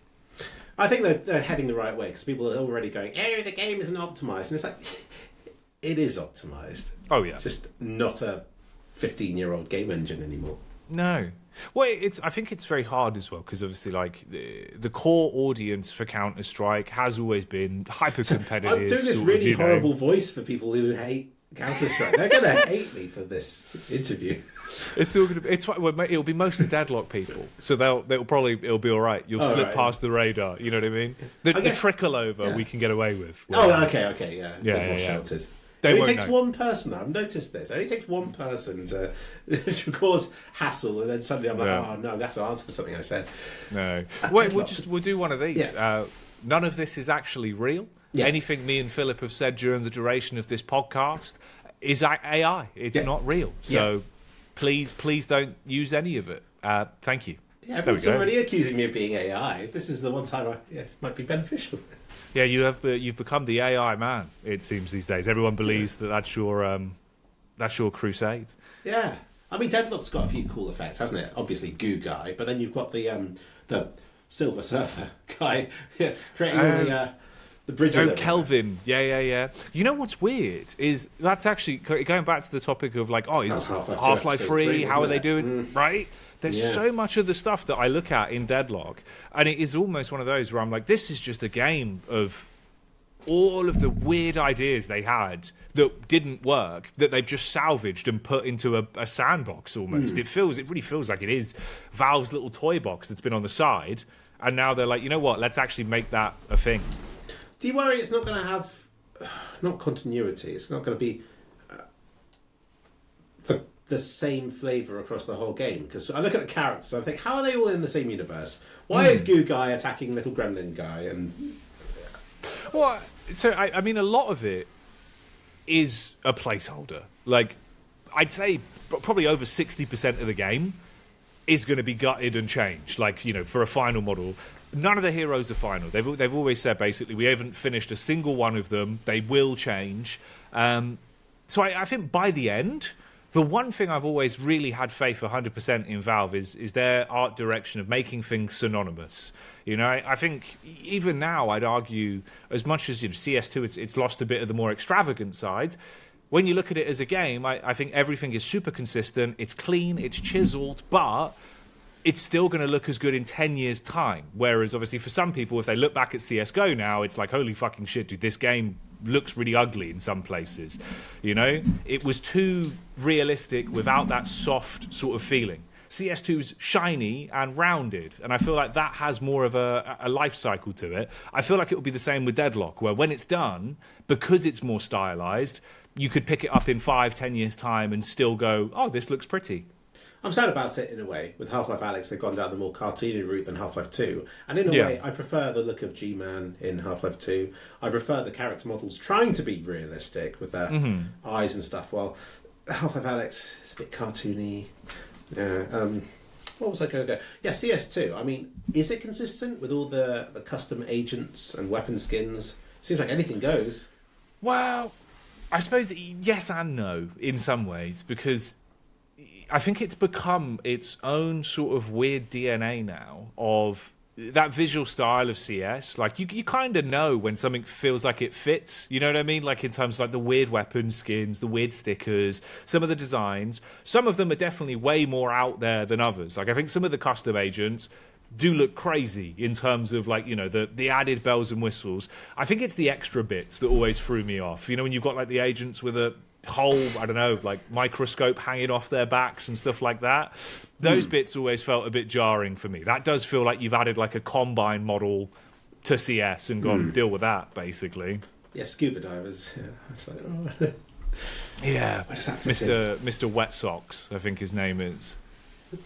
Yeah. You've got him and is it the K-Man, Agent K, who's got the condom on his head? He's a fan favourite. He sort of fits in, doesn't he? Look at the elite crew, like the most popular thing in Counter-Strike history, and they're the nerds who are playing rather than a serious group. Yeah. Right, here's one for you actually with that. I really do worry that we won't actually ever get back the classic faction-based agents. You know, just like as per map on a map-by-map basis, like where you had like the anarchists on Office, you know, you had sort of, God, what were they called back in Source as well? The ones I missed the most. The Arctic Avengers. Oh, Arctic no, Avengers. the Arctic Avengers. They were my favourite in Source. Like, they were legendary. I was sad we never got something like that in Go. But it wasn't like that. It was only in... It was only in Go where you had map-specific agents, because in all the others, it's been like, pick one. It's just Yeah, it used you to be choose. free, and You now have choose to in Source. pay. Yeah. So we went from, you basically had the list of you could pick any faction when you loaded it in Source. Then in Go it was map specific. Now it's just nothing. You've got FBR. No, you've got it's SAS. An eclectic gangbang of units all fighting each other. Yeah, but there's no map specific kind of thematicness anymore, which I really hope does come back at some point, because that's the one that perplexes me the most, because I feel like you subtract a lot of kind of the feel of each map. I know it doesn't matter as much with everyone having agents, but for a base version of the game, I felt that was a cool design choice. Well, what was the strat in the older games? People would all choose like the lead crew model, because it meant if you kept seeing someone poking out from behind a corner, you wouldn't know quite how many people were there. So there was kind of almost like zebras all flocking together. You choose the same character model. So maybe from a gameplay strat, it could go back to the way things was. Well, see, that's the thing, is I've always thought for public matchmaking, if you have like a group of 5 friends you always play with, all of you buying the same skin and wearing only the same skin would be the way to go. But obviously in professional play, I still don't think you're allowed. I think it's still hard. It's a no, basically, in any tournament, especially like Valve sanctioned events. You're not allowed to use skins at all. Valve sanctioned events. I wonder who chose all these custom character models in the first place. It's a mistake. I mean, financially it's not a mistake, but it's a mistake for the game, right? Well, but that's the thing, though, because obviously people had a very knee-jerk reaction at the time as well, right? Like, people hated it initially. Especially with the visibility. Right, because a lot of them were very jarring, and it was unfortunate as well that, you remember, the Cash remake came out that day. So it was very green, and you had, like, the green guy just going, hey. But it's not the visibility, hasn't it? It's not the knock-on benefit.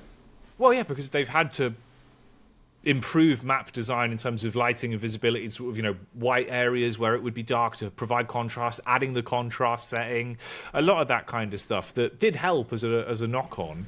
And I think that's always been how Valve have worked, right? Usually, like, bugs and broken things become the next gameplay feature and kind of shape the game.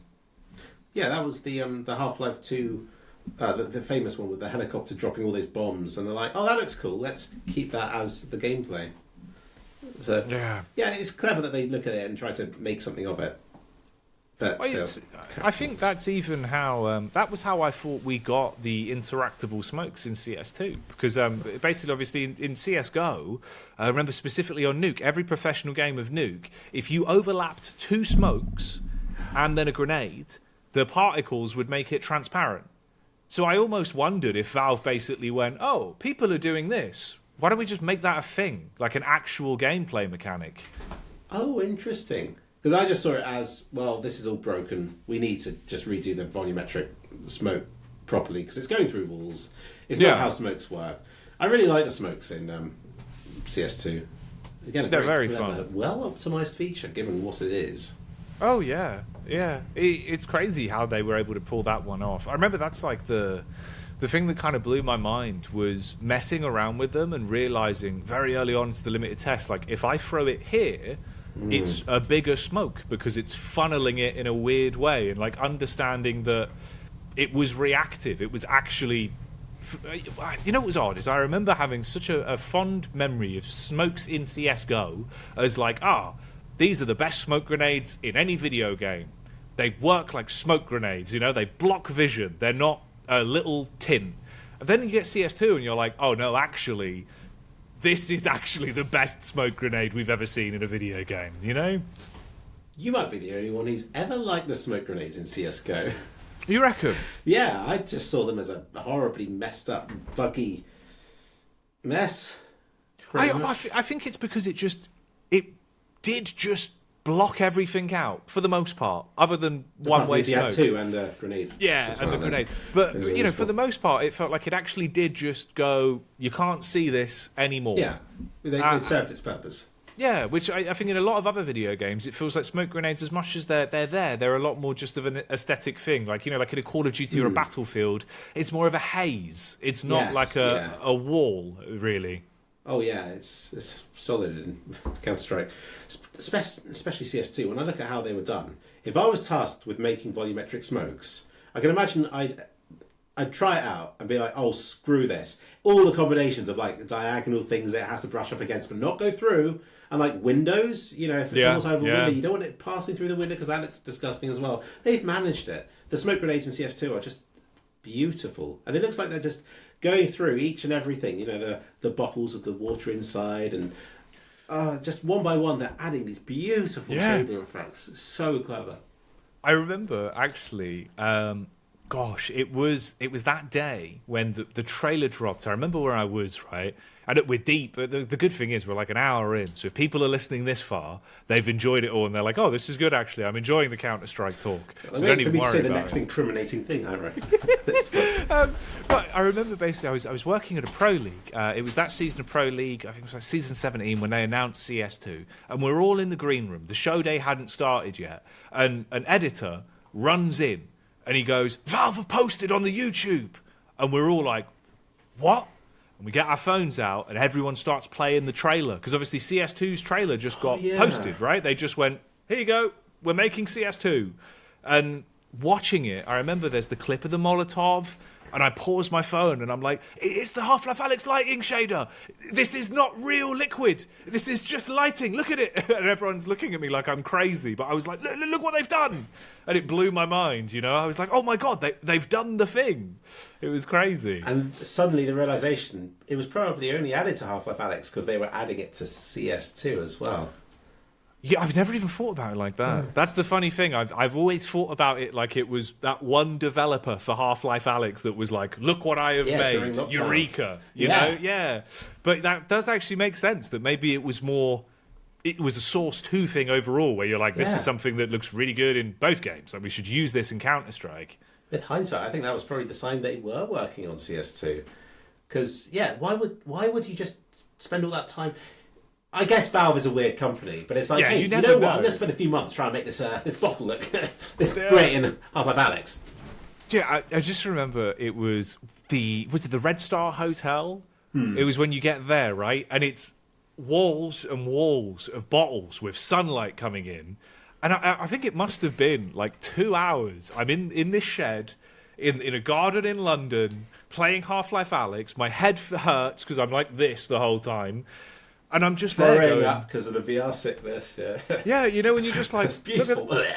Look at this, and then I'm like, and I can break it. Oh look at this, you know. And that was, I don't know, it was such a weird gaming experience where I kind of just forgot I was playing a game and was just enjoying what life was like in Half-Life Alyx, just experimenting. And the audio is so good as well in that game. So many little touches. That's it with Valve. Even the shader effects, like when you look at the water in CS2. There are so many layers to it, and that's what makes it look realistic. It's not just a splash. It's not just 3D parallax ripples, although that is really nice. It's got like little bubbles that appear if you sort of swish around in the water a bit, and it's got, obviously the foam on the surface. It must have like 10, 15 different layers of effects, and that's what's the trick. It's the way that they get away with it as well, with such... I don't know. It made me think more about how I perceived seeing different types of water in real life. I think I told you about this before, but I remember I basically had this week where I was playing the limited test. They added Overpass and Aztec, and I was looking at the water on Overpass, and I was like, "Wow, look at the grime! Like the leftover cigarette butts. The way there's almost a slick of oil." And I was looking at like oil spills in real life. I was like, "Wow, look at how this contrasts." Then on Ancient rather, I was looking in Spawn, and I was like, "Oh my God, I've seen this before." And I went to like my local canal, and I'm looking at like ducks swimming through the water with a layer of grime, with all the green and like the algae. And I was like, look at the way the algae moves. It's exactly the same. And it was really sort of weird being like, wow, there's so many different types of water they've captured so accurately, you know? I like to try and take credit for this because I remember going down to my local sewage works and being like, "Oh, look at the way the shit floats on the surface." I made a video about it, and then Valve added that sort of shit to Overpass. I was like, yes! Oh man, it's so good though. I do love how it probably is a bit of a correlation with that as well, because I've noticed there's lots of little details like that where they kind of do just pick up on stuff. Like if people show things off and are weirdly passionate about certain things, it's almost like Valve go, "Yeah, all right, we'll throw it in," you know? I remember once, basically years back with CSGO, when you'd right-click with the FAMAs, it'd pull it a little bit closer to your chest, and the view model would dynamically change. Into CS2, limited test, it did it. Then it went away for months. And you were like the one person who noticed that, weren't you? The one mad guy who sat there going, this is wrong, something's changed. And I remember speaking to them, basically being like, hey, this used to be a feature, but it's gone. Is this a bug, or is this something you've just removed? And they went, sorry, we don't remember this being a thing.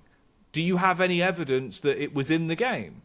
And I started just sending them, obviously, pictures of the game, videos of the game that I had from the very first builds of CS2. And they went, oh, okay, thanks. Next patch, not in the patch notes, they've added a new animation. When you right-click, the Glock moves back, the FAMAS moves back and forward. And I was like, oh, my God.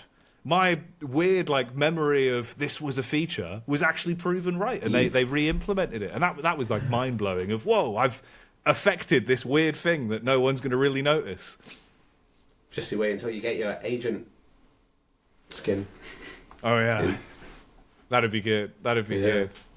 That one, I think, that's the cherry on top. At that point, I'm happy. I've made it. Just a Jacky agent. I just play as myself in game. Ignore the world. It could be hilarious. How do you feel about a Jacky agent in Deadlock? Surely that would surpass it. Oh, wow. I think it'd be more. I think with that, it would be more fun just playing a random character, if you know what I mean. Like, it would be interesting voicing any sort of weird, abstract, sort of occult design they come up with in Deadlock. Because I think it's the idea of the weirder side of, some sort of hybrid snake demon, and you're there just doing like a weird demon voice. I think that'd be fun. Yeah. Have you seen? This is completely off topic. Have you seen Nosferatu? The new. I haven't seen the new one yet, but I've heard a lot about it and seen bits from it. Perfect voice. So perfectly voiced. And I was there crudely thinking, oh, I sure hope there's a sex scene in this. I'm not going to spoil it, but I didn't leave disappointed. This is better than I could have hoped for. Oh. Oh, mate. You know what we were watching, though? On the vampire topic, have you seen What We Do in the Shadows? No, I haven't. It's a good watch. Movie? It's TV series? Both. It started as a movie, and then they made a 6 seasons of a TV series with the concept, and it's effectively a family of vampires followed by a TV documentary crew. That's kind of like the premise. Right. Okay. But it's like a comedy, like Matt Berry's in it, and Matt Berry plays one of the vampires. Okay. It's really good. I'd recommend that actually if you get time. It's a British one.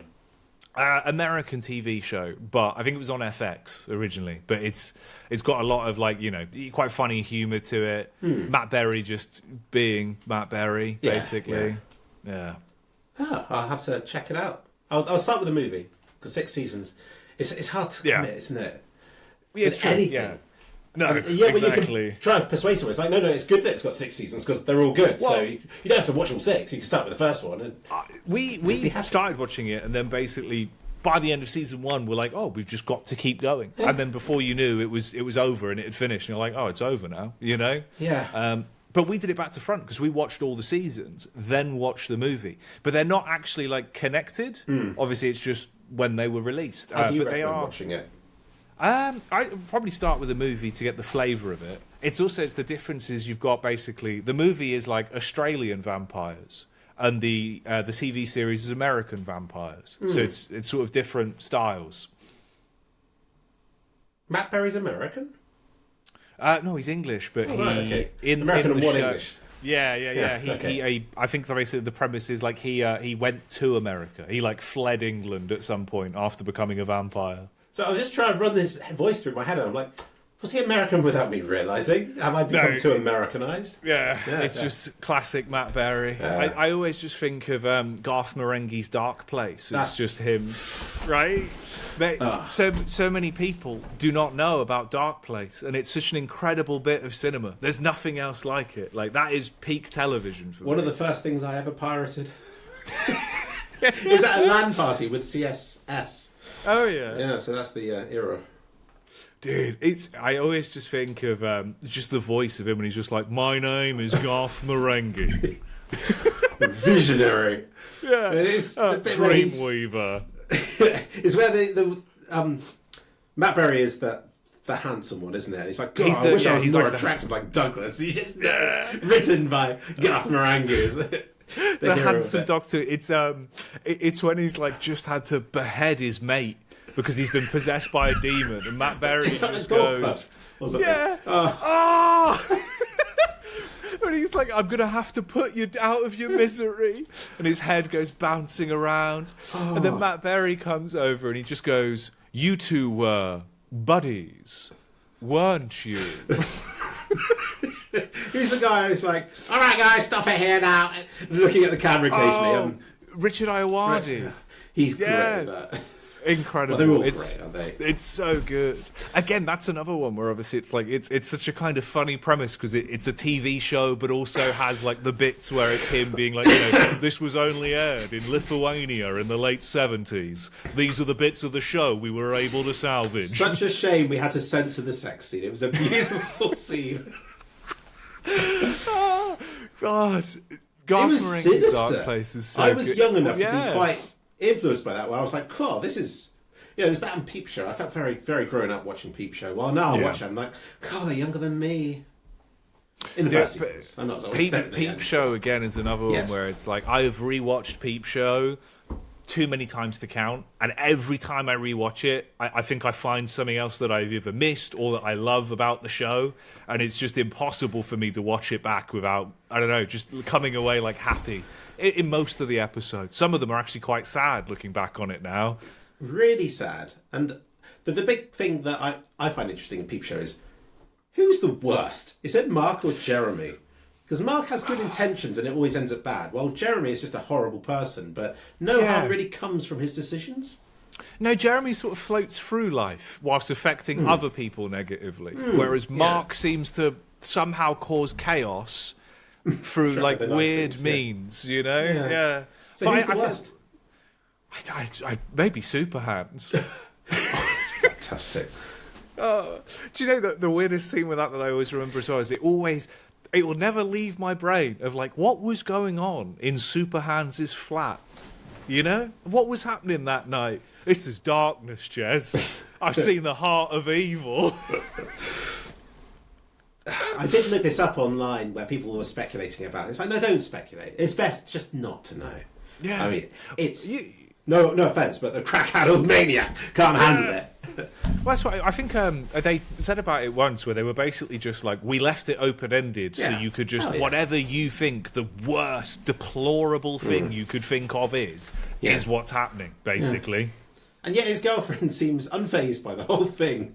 Yeah. Yeah, it's great, but I did feel like it went downhill. It was trying to one-up itself. Well, there's something beautiful about the first few seasons. I'm so lucky. My sister actually likes Peep Show even more than I do. She quotes it, and sometimes I'm like, is that a Peep Show quote? Probably is, because that's all you quote, but...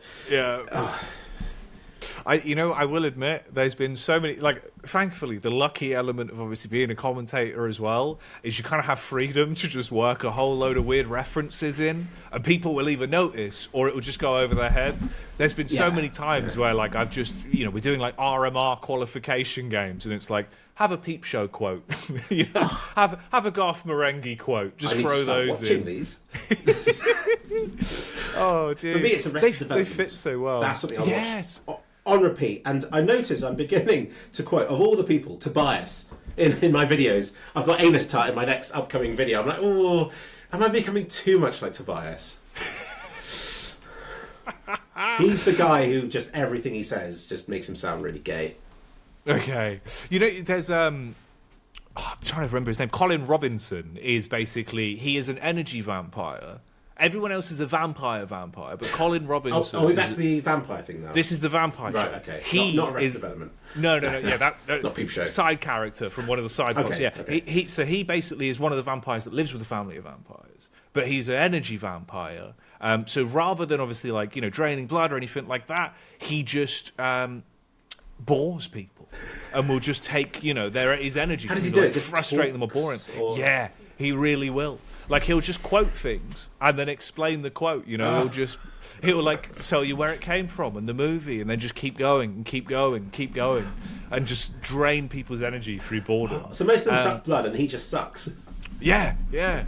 But with him, it's like as the story develops, you actually get like really attached to Colin Robinson, and they all start to like lighten up to him, and it's interesting. He's got like a lot of cool storylines in there. He's a similar kind of character where it's like a lot of it is just What, to me? abstract quotes. Abstract quotes. Ah, Oh man, adorable. I Yeah, know. It's just, how do you get people into something? Because I was trying to get my girlfriend into Arrested Development for ages, and you can't just start at the beginning because you have to get through like 10 episodes. Yeah. And you find little tricks, little ways of getting them invested, and it's like, just pay attention to this character in this episode. And you have to almost simplify it. The little breadcrumbs. Of, Yeah. Yeah. You know, it's weird because I noticed that. I remember especially like getting Daisy to watch Peep Show the first time around. It was almost like it was just like, what is this silly English TV show? People You know, don't this get is it, do they? no, right? But then we gave it a few months after watching like maybe 3 episodes, and we watched it again after showing her some odd bits. And then she was like, oh, actually, okay, let's watch it all from the beginning, like, you know? And then she loved it, and we've watched it multiple times together. But it's hard. Sometimes it's hard convincing people, like, this is really good, and you will enjoy it until they've accepted for themselves. It's their choice to watch it. Yes, yeah. Well, I commend anyone who gives anything that is recommended to them a chance, because it means the world to the person who recommended it in the first place. And now I'm getting a bit confused over what I'm saying, but yeah, Peep Show, watch it. Yeah, there you go. That is kind of the UK comedy section of the podcast. I think that's the summary. But don't watch the American one. No, don't. As a final note on that, I mean, I think that's any adaptations outside of maybe The Office. You could watch both. Both were good. Like, you know, the English one and the American one were good for The Office. You know what was the epitome of the worst one I've ever seen? The In-Betweeners. They did an American In-Betweeners. Yeah. Now that kills the crab. Sorry, is that even worse than Peep Show? Because it's really bad. I mean, either of them could have been played at Super Hans' place, and that would have been the Heart of Darkness. That's actually that's what they saw. Jesus just the Christ. American version of that. Yeah, God, they're awful. They're awful because they're such innately very bizarre British comedies that I think you've got to kind of just watch it as intended, and that's it. Otherwise, it just doesn't work. It's a bit counterintuitive to try and Americanise it. You know, you'd hope that. Sorry, I heard something scratching at the door, and I've got a LAN cable here, and I don't want Fluffy to eat through another one. Sorry, so, yeah, Peep Show. They didn't even get the Peep Show thing. They just made it into a generic... What was the point? They stole the jokes, but ruined the jokes. I'm like, no one's going to like this. Americans are just going to be put off the whole idea of watching Peep Show from this American version of Peep Show. Yeah. You know, the thing is as well that I think a lot of people, once they get into, really appreciate is I love just the way it was shot. Like the fact it's always from someone's perspective. You know, that, like, to me, I think actually is one of those where I wish we did that more. I really like the way that feels, where it is all kind of like a first person, you know, because even when you get the side shots, you have to imagine it's like, oh, it's a passerby, you know, looking in from the side. Yeah, they like have watching... to hire loads of random people just to walk past to show the perspective of things from like... Yeah. They go to the efforts to do that. Yeah. It was so good. But I like it was the actually inner really good. monologue where it comes out as something later on, like Jeremy being like, how thick is wool? But you can see how he got there. And you're like, I see why you're asking that. Well, no one else does, because they all just sat in the room with him as he says that out of the blue. It's so good. Like, the moments, even the side characters are just incredible. It's like Big Suze. Just some of the lines Big Suze comes out with. So when she walks in, Mark's on top of a burglar holding him down, and Suze just goes, oh, it's a burglar. With cigarettes or something like that. Yeah, should we burn him? That's what I mean. Like, it's the most bizarre things. And Johnson as well. Alan Bloody Johnson. Beamer. You've ruined his beamer. He's going to kill you, Jeremy. Oh, See, mate. first season. Yeah. Excellent. It was incredible. It was really good. Maybe that's what we need. Like, if Valve games start implementing like a Peep Show announcer pack, you know, get the Jeremy thoughts. It's like, oh, it looks like they've taken your tower, you twat. That would be great, yeah. Custom announcement. I do find the humour in Portal 2, everyone thinks it's hilarious, but I'm like, oh, it's a little bit too American. It's okay. You know, there are some good bits, but An English Portal 2 would be good. I reckon that would have some bangers of lines and stuff. Actually, imagine that as a mod. So rather than Cave Johnson being sort of the very brash, like in your face, loud Cave Johnson, it is just it's Johnson himself instead. Oh mate, that would be amazing. Yeah, you come up with a great idea there. Yeah, we could workshop that English Portal spin-off of Aperture. Do it. I was really proud of. I've finished the Portal 2. Have you done Portal 2 multiplayer? Because it's something that everyone tries. Yeah. Did you finish it? Yes, I think I played through it head to tail, like all of it, in total. I think 3 times over the years. Wow. Yeah, but it is a grind. It is hard because obviously it's 2 people. You got to get both people on the same page. It can become quite stressful. I found, especially playing through it with someone you love, you really have to hone in because otherwise it can get quite toxic quite quickly. You've got to be very amicable about how you approach Portal 2 in the later end. I was really lucky because I was like, oh, it'll really suck to play this with someone who just doesn't get the puzzles. And then I was the one who didn't get the puzzles, and I was like, I'm so sorry, I'm rubbish. And occasionally I just commit suicide, just I'm sorry. It's where people are just like, just stand here, please, just stand here, and you're like, okay, all right, it's fine. That's an interesting one with that as well, where I find it funny that actually so many of the picture-in-picture uses of like now in CS2 when you throw grenades, you get the picture-in-picture of where the grenade's going to land. Yeah. All of that was Portal 2 from the co-op when they had to show you both screens and it would render it in the lower third. I think SWAT 4 did it first. Oh, really? Yeah. Ready or Not's predecessor. Oh, yes. Okay. Yeah. It was slowed down because it's rendering the game twice from 2 different perspectives. So you try to turn it off whenever you can because your game gets laggy with it on.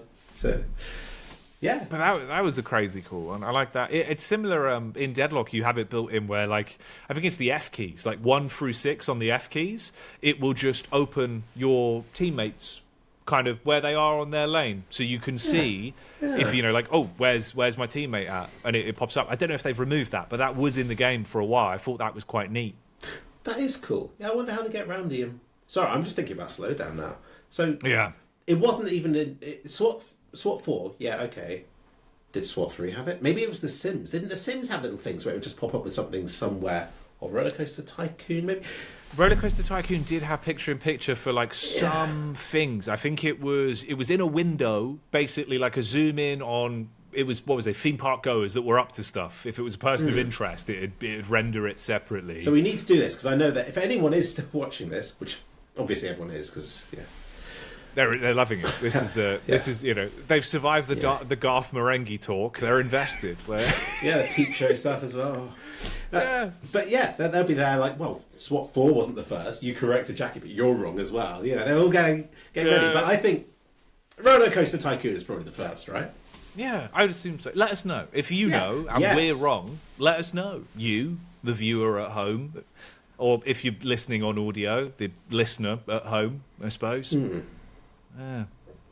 Perplexing stuff. But I've always thought that's cool how you see that trickle over of like weird features that are used to solve a very random solution in one game, and then of course come into like we've got now. Have you seen that as well? How they're doing that now in CS2 with the built-in annotations?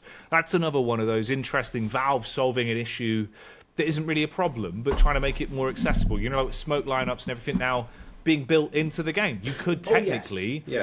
Show all this stuff off to players and give it to them directly in game, which I thought ages ago is what they wanted to do with CS2. I was assuming basically what they would do is take the map design and add things to the map design, kind of like, imagine putting not a hula hoop, a basketball hoop.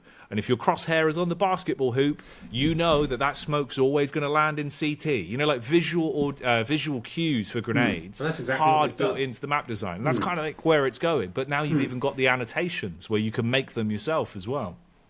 Not meaning to make it sound too much like Mario, but I think it would be awesome if you could chuck them into drain pipes and they come out the other side, like noob grenade setups. Oh, yeah. So if you noob, throw it in, it will roll down. Yeah. It's like a predefined. If it hits that checkpoint. It'll always come out. I could see that. That'd be good maybe for like verticality, sort of like a nuke or something like that. That Just could make be it more very accessible, interesting. because I do find it a bit fiddly, like with the whole jump throws and stuff like that. They've had to try and make it more consistent, and it's striking that balance between giving people the option and variety, but keeping it not. I don't know. I don't remember smoke grenades. I just use the force. I just go, right, that's about right. That'll get to the side.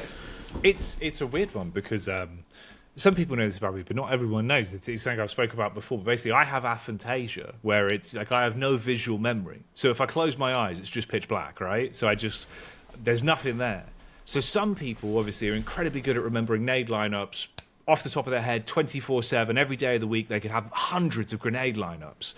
But I find them more limited for me, where it's like you'll remember them and they'll stick with you, but it's an active decision of like gotta remember this, like, you know, I need this one, this is important right now.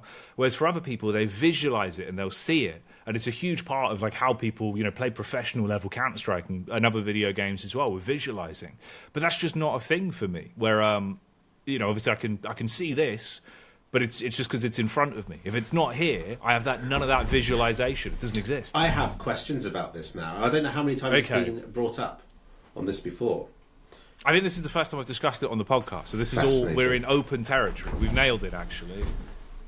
So how do you, for instance, the picture-in-picture in games? Yes. How do you remember which ones have the picture-in-picture if you can't visualize it? Or do you just remember that it...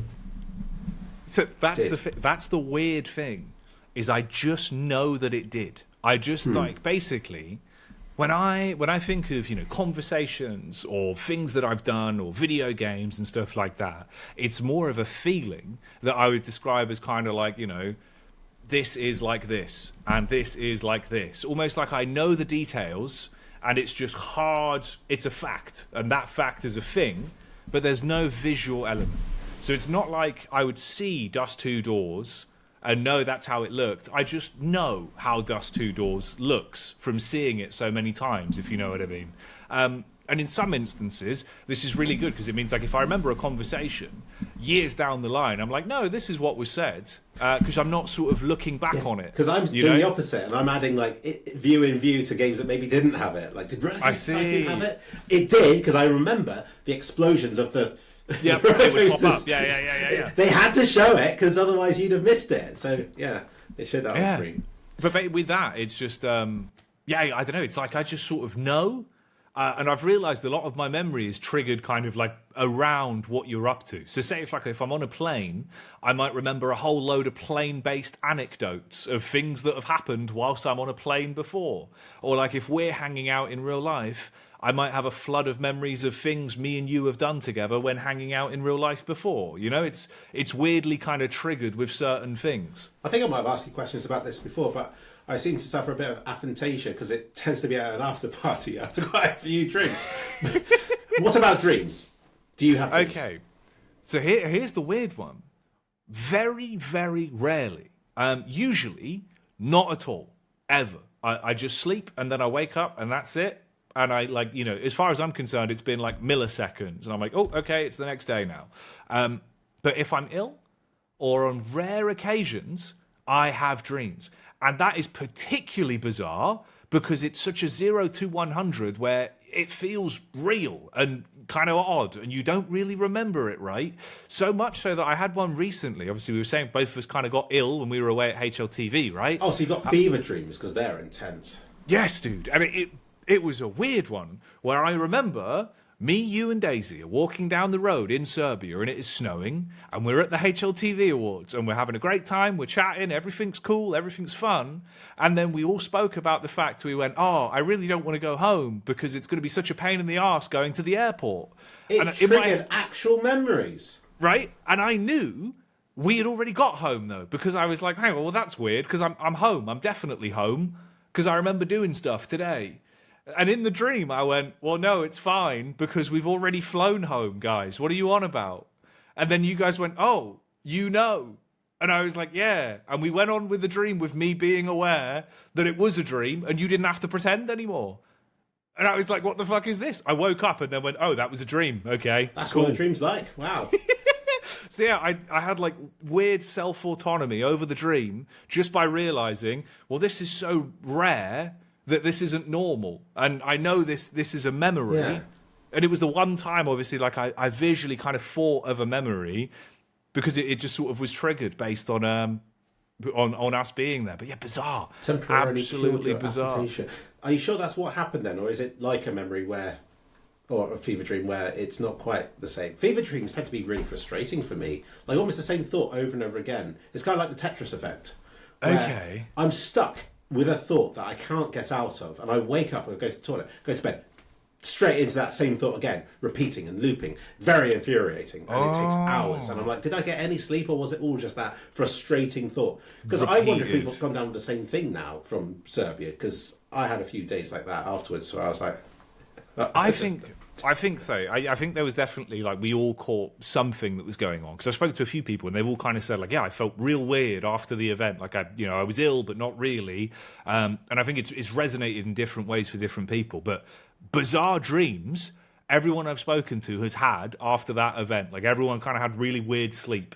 And it's odd, because I've had a few of those. I remember, hands down, the worst dream I've ever had. I don't know if I've spoken about this before anywhere, but like I had this dream, right, Philip, where I was at the RMRs. This was real. I was at the RMRs, casting the RMRs, and I go to bed, right? And I get in bed, and I'm going to sleep, and I go to sleep. But dream Jacky, in the dream now, I'm at like a Burger King, and I'm in line at the Burger King, and then suddenly the building blows up. It's all gone. Everything's blown up. And then I wake up in the dream, in layer 2 of the dream. Oh no, you inceptioned yourself. Yeah, I did, yeah. And I'm in this huge, just glass house. It was basically, imagine being like out of bounds in a video game where everything's just blue and white because the textures aren't there and you just got like a bit of the skybox. And I am in a glass room with nothing in. It's just a glass room. And I'm walking around. I was just here. And I'm like thinking logically, almost as if I was awake. And I went, well, that was really weird. Okay, so I think I got blown up. But now I'm here. I don't know what's going on. And I'm like pacing around. And I came to the conclusion, okay, I see what's happened here. I've died. Like I've died. And now I'm here. And this is it. This actually is it. This must be that period of like death into my brain shutting down. Okay. Nice. And I like sat down in the dream and just sat there and just kind of accepted like, all right, then I guess it's over. Bit weird. And then I woke up, and I actually woke up. But did you really, or is it all just a dream now? Well, no, see, this was the sick twist of fate, is I woke up in the hotel room, and I'm like, oh, God, okay, that was a really weird dream. That was awful, but I'm alive. Okay, cool, like, I'm not dead. I feel like I had accepted it was over. Then I woke up, actually, and I was in bed in the hotel room, and I'm like, it's been like an hour. I've had an hour's sleep. Like, what? You know, and you know when you're not quite sure if, again, was it a sick joke? Because that's the thing, where I dream so infrequently, like years in between, it's horrific because it really tricks you. Because you're like, oh my God, like this was real. And they feel like memories because I never daydream. So there's never a mix-up of this was real, this is a memory, other than those random dreams, because they feel actually like it's happened, you know? My dreams feel more real than real life. I feel much happier and stuff. And people are like, oh, maybe you've got depression. And I'm like, well, I've had depression my whole life then, because my dreams have always been really vivid. Like really nice. I'm not going to go into them, because I don't know how much dreams... I can explain it. It's just a load of nonsense. Okay. I think some people dissect them a lot and believe that they mean so much. Like, I just want a connection where someone's had the same dream and the same feeling with it. But yeah, it is just reading star signs. It's like, oh, it shows that you've had a loss in your life, and this is what you're looking for. Exactly, because I've heard a lot of that. Like people, some people I know have like stress dreams where they have like teeth falling out, or they have all sorts of stuff like this. Yeah, and they say that is that's like a feeling of unease and anxiety, and apparently it's to do like with stress. And you have these stress dreams, and that is represented by your teeth falling out. And apparently, the weird one is with that, I don't know how true this is, so take this with a grain of salt, viewer at home, but apparently in other cultures, even like really isolated cultures, where they've spoken to people, they've told stories of these same dreams of like, yes, you know, my teeth all fell out and this happened. So apparently it's not like something that's, you know, trained into you by where we live. It's very common in the human psyche. But it's we like all some know what dreams it's like are to normal. lose teeth, isn't it? Because it's something we have all gone through. So it's not like we're visualising something that didn't happen. I mean, I have dreams where I visualise dying and stuff, and I've had dreams where I've experienced things before, and I've never had it in real life, and then I eventually experience it and go, wow, my dream was really accurate about how that feels.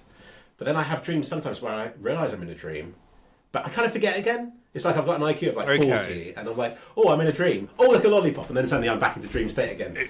It whips you back in. Yeah, clever, sneaky stuff, dreams. But It's I weird. get horrible It's weird. things after events just because my sleep's out of whack. And I get things like on the coach where I'm viewing the coach, I'm like, wait, my eyes are closed, and I open it, and I'm on the coach. Like the stupidest dreams. Like, what a waste of a dream. I've had people say stuff like that to me before. Yeah. Where they have. It's just normal, but it's like that third person perspective of the sleep. Like they're still seeing what's going on whilst they're sleeping, but you're just asleep. But I guess your brain's just like, well, that's the last thing I kind of saw.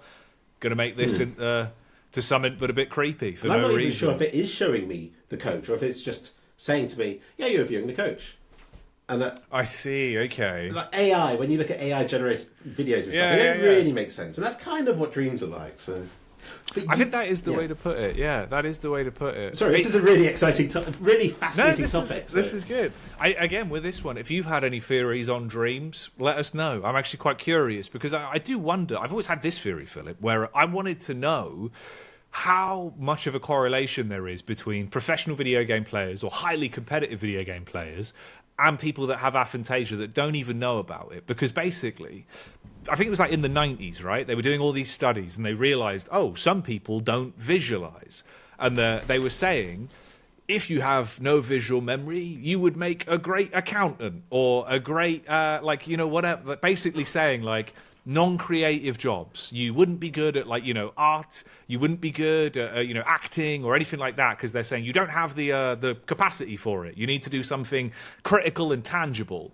Which, to a degree, I will agree. I feel like a lot of my decision making is just critical thinking driven. It's never really like, oh, should I do X, Y, or Z? It's more just do the thing.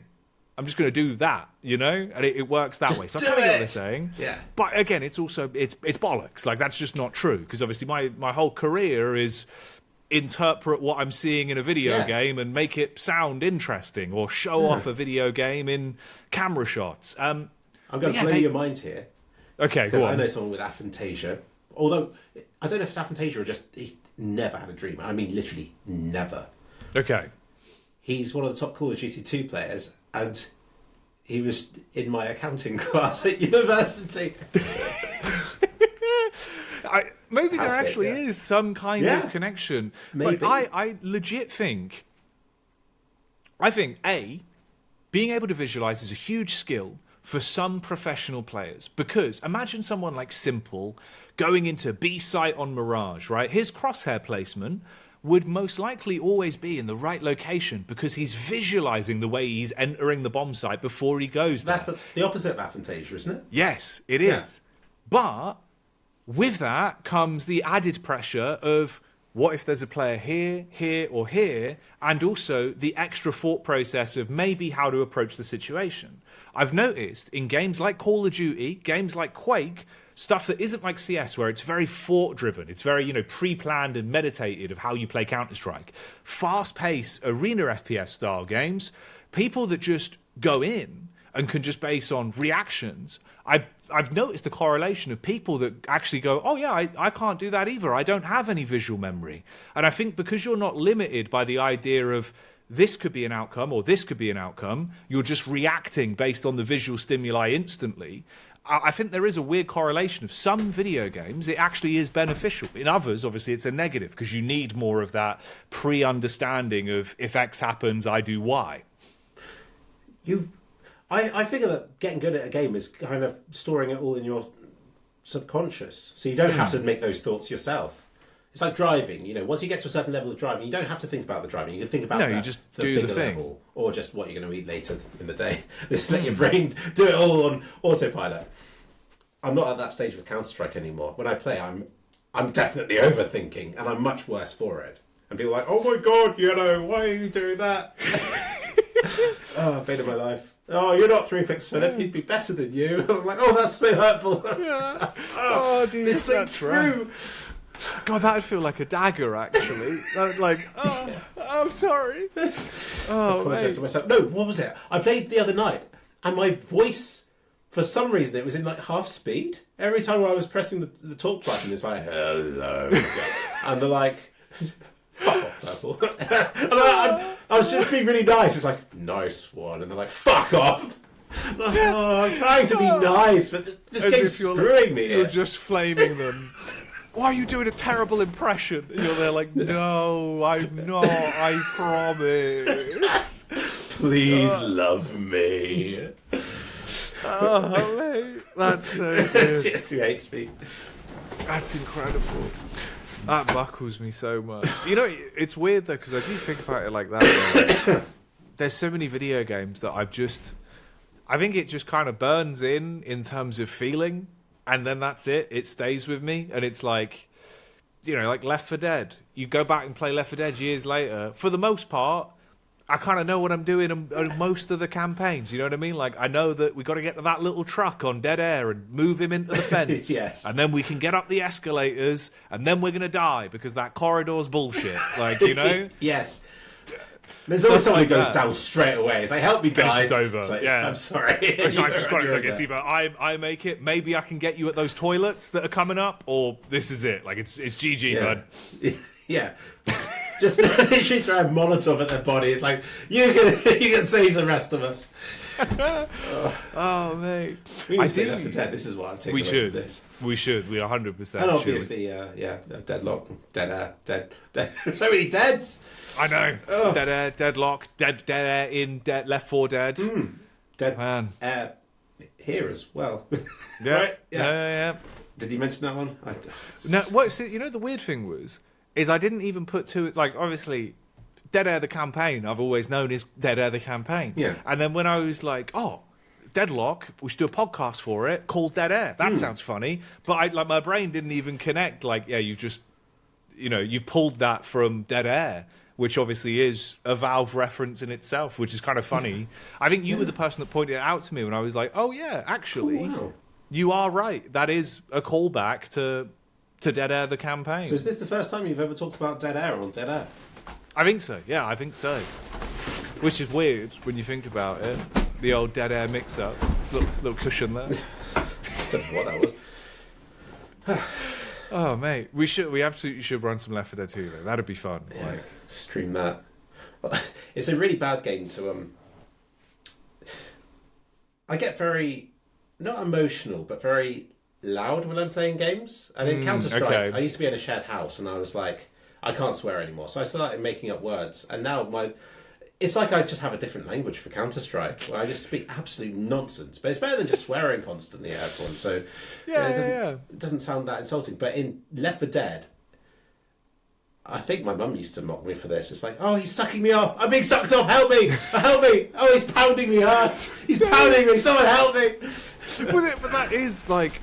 Ironically, like, I remember doing the exact same thing, because that is just how it fits. That's what the characters do, where it's like, your first reaction, even people now that play, or I've seen them play for the first few times, they're like, this dude's just sucking me off. And it's like, yeah, okay, you've been grabbed by the smoker, don't worry, like, I got you. It's comedy gold, isn't it? Because it's not said in a funny way. It's like, help me, I'm being sucked off again. Like, he's got me, I'm being sucked off. You're like, don't worry. I'm coming. I'll help you out. I'm coming.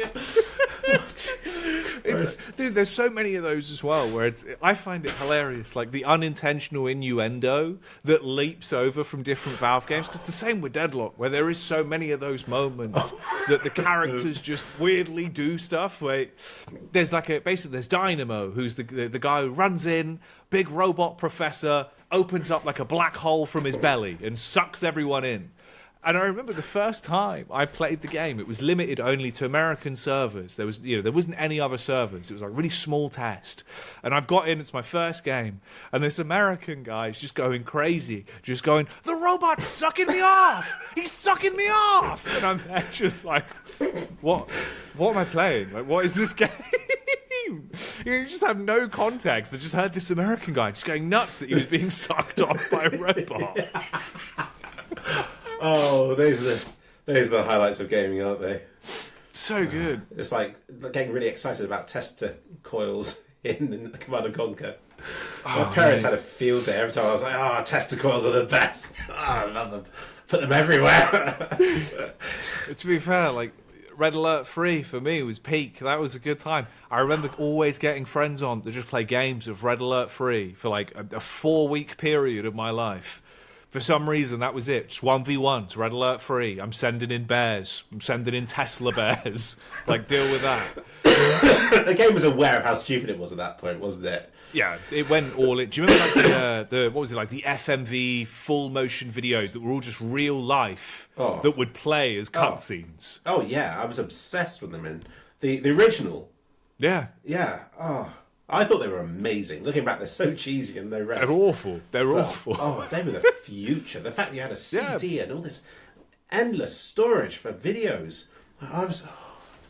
That's a real childhood memory of mine. And my parents just got obsessed. Got worried about my obsession with that game. Because I'd start writing all these characters down I'd make, like, you know, testicle tank and stuff like that. They're like, what is he doing? Double testicle tank.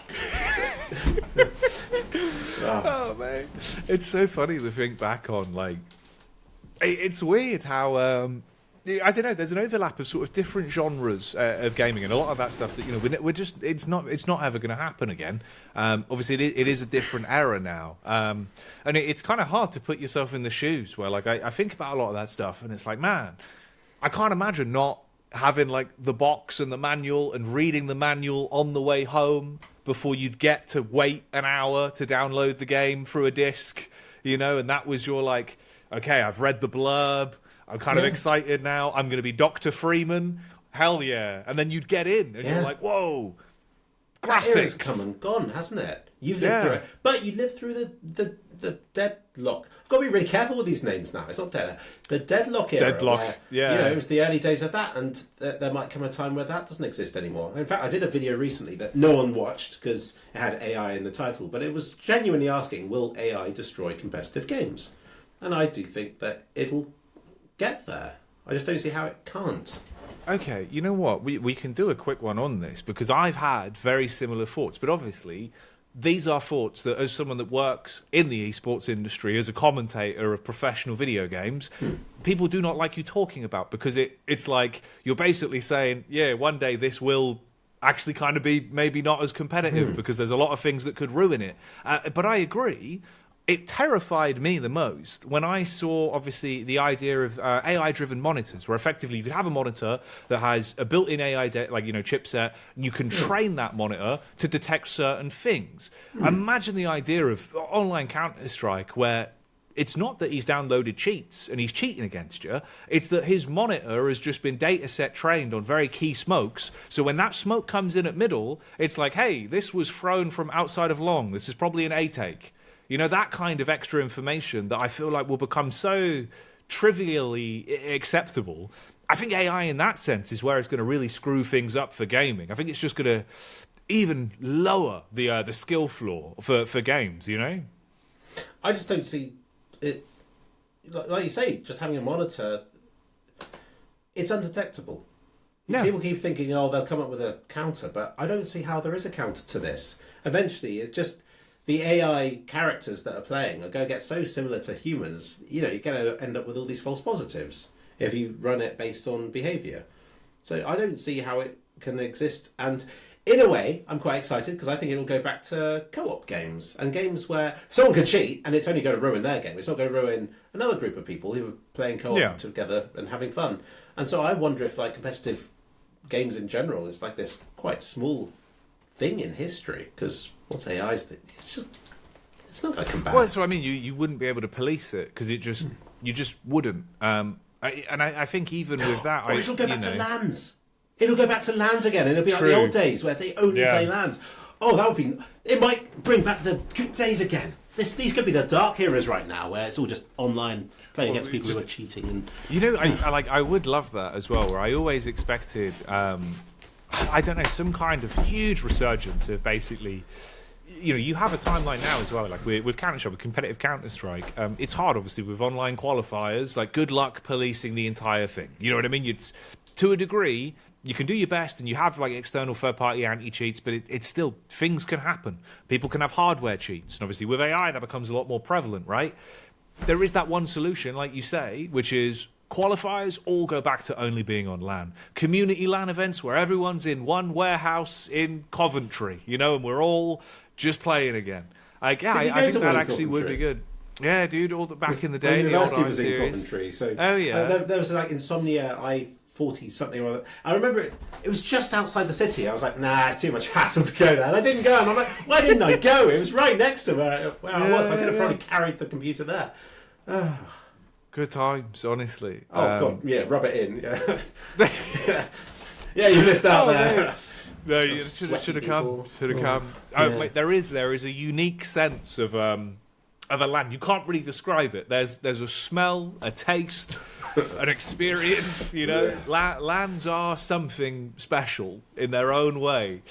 But even with that, I think I've noticed like the land scene and how things have changed. It's all changed. It's all very different these days compared to how it used to be. Obviously, because it kind of is just the nature of it, you know. But it's entirely different. It used to be that very sort of small community of kind of like hyper competitive people, the casual people playing some board games. That's your LAN. Whereas now it feels far more accessible, which is weird because especially being in England, growing up, you know, it was hard to convince parents, especially back then. Like, hi, I want to go play this video game in a room full of 100 men. It'll be fine, you know. Like, it wasn't really something you could explain to people. No, yeah, it's that special moment at 5 a.m. where you're tired, but you have a few stragglers who are like, "Nah, we'll get one more game in," and there's just a real community vibe to it. I don't enjoy LAN so much anymore. Like I used to play. My friends still come around occasionally. It's gone down to like 1 or 2 people now for LANs. But it's not as special because all the games that we play online anyway. And sometimes it's like, shall we play this? And it's like, well, why not just wait until you get home and then we can all just play from the comfort of our proper setup rather than you being duct taped to that roof over there or whatever. You know? It's true. I have found as well, like it's a lot harder these days to kind of I don't know, sort of pick up and play sort of generally fun, you know, anywhere from 2 to 6 player kind of co-op games. Like there just isn't as much choice. It feels a lot more limited, where I feel like once you've got through the bulk of the catalogue and played them a good few times, there is nothing new, you know? Yeah, I'm not sure what... Nah, no new games really come to mind, ready or not. It's just such great... Oh, I've actually had some really good memories of that. It's just seeing my friend's face as he realised he could blast people's limbs off. And it's like, hey, if we handcuff these guys, they can't go anywhere. It's like, bam! Oh, his leg's gone. Look at the bones. Sorry, really I think that's also one of those where I did ever wonder if we would get more of that attributed over. I was always someone that I remember, like you Left 4 Dead 2, how much work they put into the dismemberment there. I always thought we would get that in CSGO. And then obviously the game came out and it didn't happen. And then I was like, yeah, probably actually long term for an esports title that's rated 16. Maybe I kind of get it. Maybe that's why they didn't do it. Yeah, the blood in CS2 is gory. It is, yeah. And the decals where it like overlaps and it's still pretty bloody patches. Pretty aggro. Yeah, my video got demonetised for that. They're not the React videos based on it. Weird. What's that game? Is it Kill? Not Kills, Killing Floor. Killing Floor. Yeah, that's the one. With the good gore. They're making a new one as well. I think they've got a new one coming out. I think it's this year. Is this it? Are we going back to the old series again? You know, physics coming back, gore's coming back. Yeah, the future's looking bright.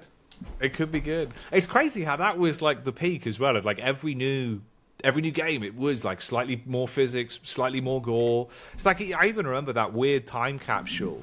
This will be a forgotten one now for most Valve fans as well that listen to this. Ricochet. No.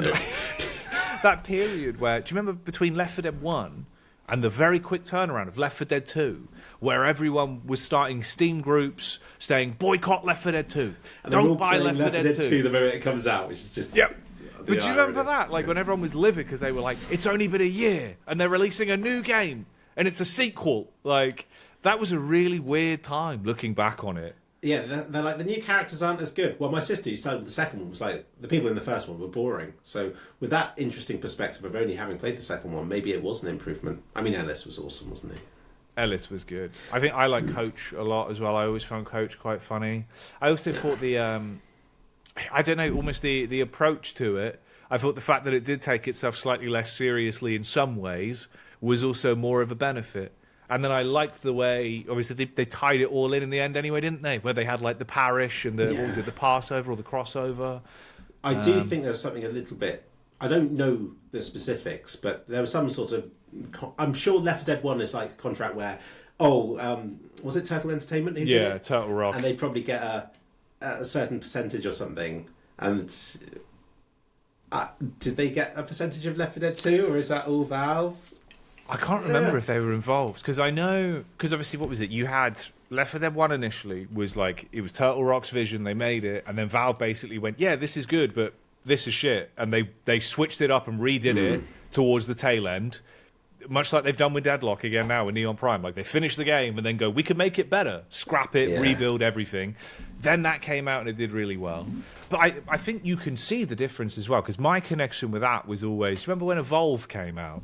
And Turtle Rock was saying, like, we've done it again. We made Left 4 Dead. We've made Evolve. Everyone's going to love it. It's the future of co-op. That was when people were like, see, it was Valve that made Left 4 Dead good. Well, I don't know if you can really say that. I don't know. It's hard. It's hard to know, because obviously it could be unfair, because I imagine it's a mixture of both. But the track record doesn't look good, you know? No. Evolve came out, fucking sucked. Back 4 Blood came out. I don't know what that was even supposed to be. It could have been good. It just wasn't. It really just wasn't. The game felt mushy. I like using the term mushy, because Left 4 Dead is precise. You know the weapons. You know the enemies. You know the drill when you go into a new room. Well, Back 4 Blood is very much like, look at all this stuff, all this complexity to everything, and I don't think I ever enjoyed it. I gave it a few goes. I remember. This is the sad thing as well. It's a co-op game, 4-player co-op game, Philip, and no one in my friend group wanted to play it or bought it. And the people that did played it for like one set, or like maybe 20, 40 minutes, and went, well, this is awful, and just turn it off. So out of spite for buying the game, I sat there and I played from start to finish on my own, the whole game through in one evening. And it just wasn't fun. It was real upsetting. When I finished, I remember just being like, all right, you know, like that was that, I guess. But yeah, it was just, I don't know, it had none of that sort of, I don't know, what made it feel enjoyable. The comedy, the visceral moments, but done in a tasteful way. The campaigns that, you know, the visual sort of design where there wasn't ever things put there for sake, right? Like in Left 4 Dead and most Valve games, it feels like the things you see are visually telling you what happened without having any kind of story there. You know, it just, you piece it together. Yeah. And it all makes sense, like the writing on the walls, the way bodies are placed, the audio. Back 4 Blood, it was just like I was looking at a load of Unity assets thrown together. I completely agree. I love the bit in Left 4 Dead, the writing on the wall, where it's like, maybe the humans are the real monsters, and all the other ones are like, shut up! No way. Have you not seen the monsters? I had to shoehorn Slay the Spire into every conversation. I was doing it at the Cursed Apple Clash. The Cursed Apple. Yeah, I was doing it there as well. But if you get Back 4 Blood and get Left 4 Dead, Slay the Spire is like the next jump again, where it's not mushy at all. It's precise, and that's what I like about it. It's the repetition, returning to the same things again and again, and just being like, I can't wait to do it again. Sorry, I'll get off Slay the Spire now. I just have to. There's like an urge inside me every few hours. I think, but that's the thing. That it's that kind of game development of I don't know. It is very Valve, where it almost does feel like, you know, if it's a single player game, you want to speed run it more because you can always improve. And like once you've played it for the story, then people really get hooked on like the movement feels great, so I want to do it quicker. Yes. With Left 4 Dead, it's more like you say, it's random enough to keep it varied and fun. And I think honestly, the game director idea of like how, you know, if we're doing well, we're going to make it harder, but subtly, that was revolutionary. I don't think we've ever seen anything close to how good they did that in any other title, and that's sad for me because I think that was really miraculous. But it's also moan about half of Alex here because they did the same director thing there, and I didn't realise. So what I did, you know, the shotgun in that game, fantastic gun. And I was like, this is so good. I'm going to save the ammo because I can't find ammo for it anyway. Yeah. And it turns out they don't drop ammo unless you're low on ammo. So I went through the whole game and I used the shotgun like 3 times because I was like, there's no ammo for it. I'm not going to use it because I'm going to save it for when I need it. Then I think I used it all on Jeff. I was like, oh, I can't kill him. Yeah. Damn, I didn't even realise that. That's when the director really works against you. Well, if you fire your shotgun, in the next room you'll find some more shotgun ammo. Because it'll want to replenish the whole game with shotgun ammo. Stupid. It's weird because I feel like probably quite a few people have encountered that because I feel like mine was quite similar. I remember I didn't really use the SMG much. It was just something where like maybe for the antlions and that was it. I'd always kind of keep it in the back because it, I don't like the resin. I think the resin was a bad idea in that game. For the upgrades, yeah. It was... it just felt like you were very shoehorned into the bit that got me was I remember I was playing on what was like a really old original Oculus Rift. So my experience of doing the little glow bass puzzles to get a lot of the resin was kind of janky anyway. So it became really frustrating when you were like, I need like 2 more resin and I can actually get an upgrade.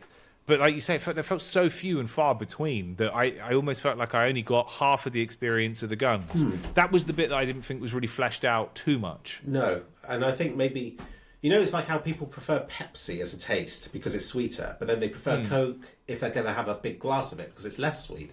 And I think maybe the resin was very much, playtesters were like, oh, it's cool to have an incentive to explore rooms. But then it becomes something... over the course of a playthrough where it's like, I have to explore this room, otherwise I won't get the upgrade. And you end up getting the best upgrade, like, in the last room of the game. You think, I wish I had this half a game ago, and I could have really enjoyed it. Yeah. It is weird how that kind of panned out. I think they even said, I remember, there was a lot of, like, umming and ahhing about the way they were sort of doing the inventory of weapons and what felt good in VR. And they're basically explaining how, like, a lot of guns just kind of feel bad in VR. And they were saying that we can't give you the usual sort of, repertoire of Half-Life weapons because a lot of the shooting doesn't fit. Like, the what was it, like the whole mantra of Half-Life 2 was like run, think, shoot. And they gave you guns that fit that, where it was all very quick pace. You wanted to switch between weapons. Whereas I think with Alex, it's kind of like, I have the pistol, I hide, I shoot. And it's fun because it's like, when you're shooting zombies and stuff... seeing the head crabs fly off them and it slumps over, it feels really like, horrific and like cover based, and you want to kind of get into it and be like, oh, I'm going to lean in, shoot this guy, throw out a grenade. But it was never the same level of that fluidity that Half-Life had in terms of Half-Life 2 and all the way through the chapters. It was very much like the feedback of I could run in, blow this guy to bits, switch guns, blow that guy to bits. Like, it was very, sort of ADHD enjoyable, smart, optimizable gameplay, where if you were good, you could be really good. Yes. Yeah, and it was a lot more experimental as well. I think we were talking about this briefly earlier with Counter-Strike, but Half-Life really shows it as well. The variety of enemies and weapons Half-Life 1 has compared to Half-Life 2, which is quite cut down, but still has variety. And Half-Life Alyx is the bare minimum. And I think, I'm not excited for Half-Life Alyx, I'm excited for the next VR Half-Life game where they actually extend it out again and give you a crowbar so you can hit things. Like, come on, it's right there. And I speculated before release, Dog is going to be there as a tutorial to throw things at you for you to catch because it's VR, that's what it's about. And they didn't even have Dog in it. And then the interaction with Russell at the beginning, it's like, oh, it's cool that we have interactions with this, like with NPCs. And then there's nothing for the rest of the game. No. I'm really disappointed with Half-Life Alyx, and that's you can't say that. It was an awesome experience, but it's in a different bit of my brain to games. It's just that's the thing. It's because, man, right, this is its own kind of weird topic of its own, right? But I've always had these moments where, like, when I explained to people, like, video games were video games, and then Half-Life came along, and we got narrative-driven stories, but you could do things inside of that, and it was like, oh, it would react, but I'm in a story. I'm not just running around on DM6, rocket jumping people to death, and like that's it. And you don't know why you're in space, but you're having fun. With Half-Life, it was almost like, right, there's a point A, there's a point B. I am this character, this world's fleshed out, there's things happening around me. Half-Life 2, it went even deeper than that, where I felt like, I'm solving puzzles, I'm doing all of this stuff, it's reactive. With Half-Life Alyx, I felt like we regressed a bit where it was almost too linear in the sense that the game itself was stunning. I had so much fun playing it.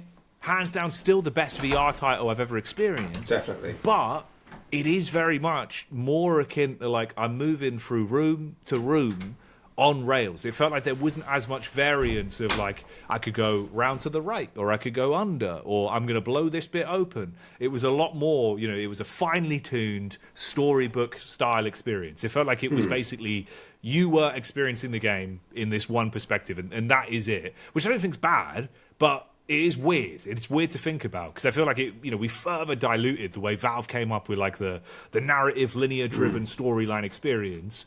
We went one step further with Alex, which I hope with Half-Life 3, if we get Half-Life 3 and it goes back to being a normal sort of game rather than VR, that we do take that step back of more, you know, a bit more everything. Keep it driven, keep it Valve. Don't subtract from me and start giving me cutscenes and anything that's out of their DNA, but give me a bit more. I feel like I could, you know, I'm big enough for a bigger bite now. I've had my nibbles. Yeah. Give me a big bite.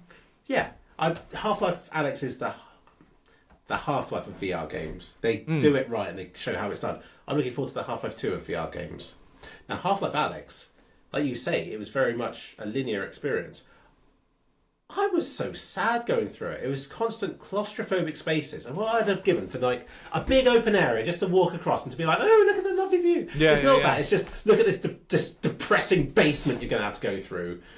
You know, it looks beautiful, but it's a depressing basement. And it's all just the same colours throughout.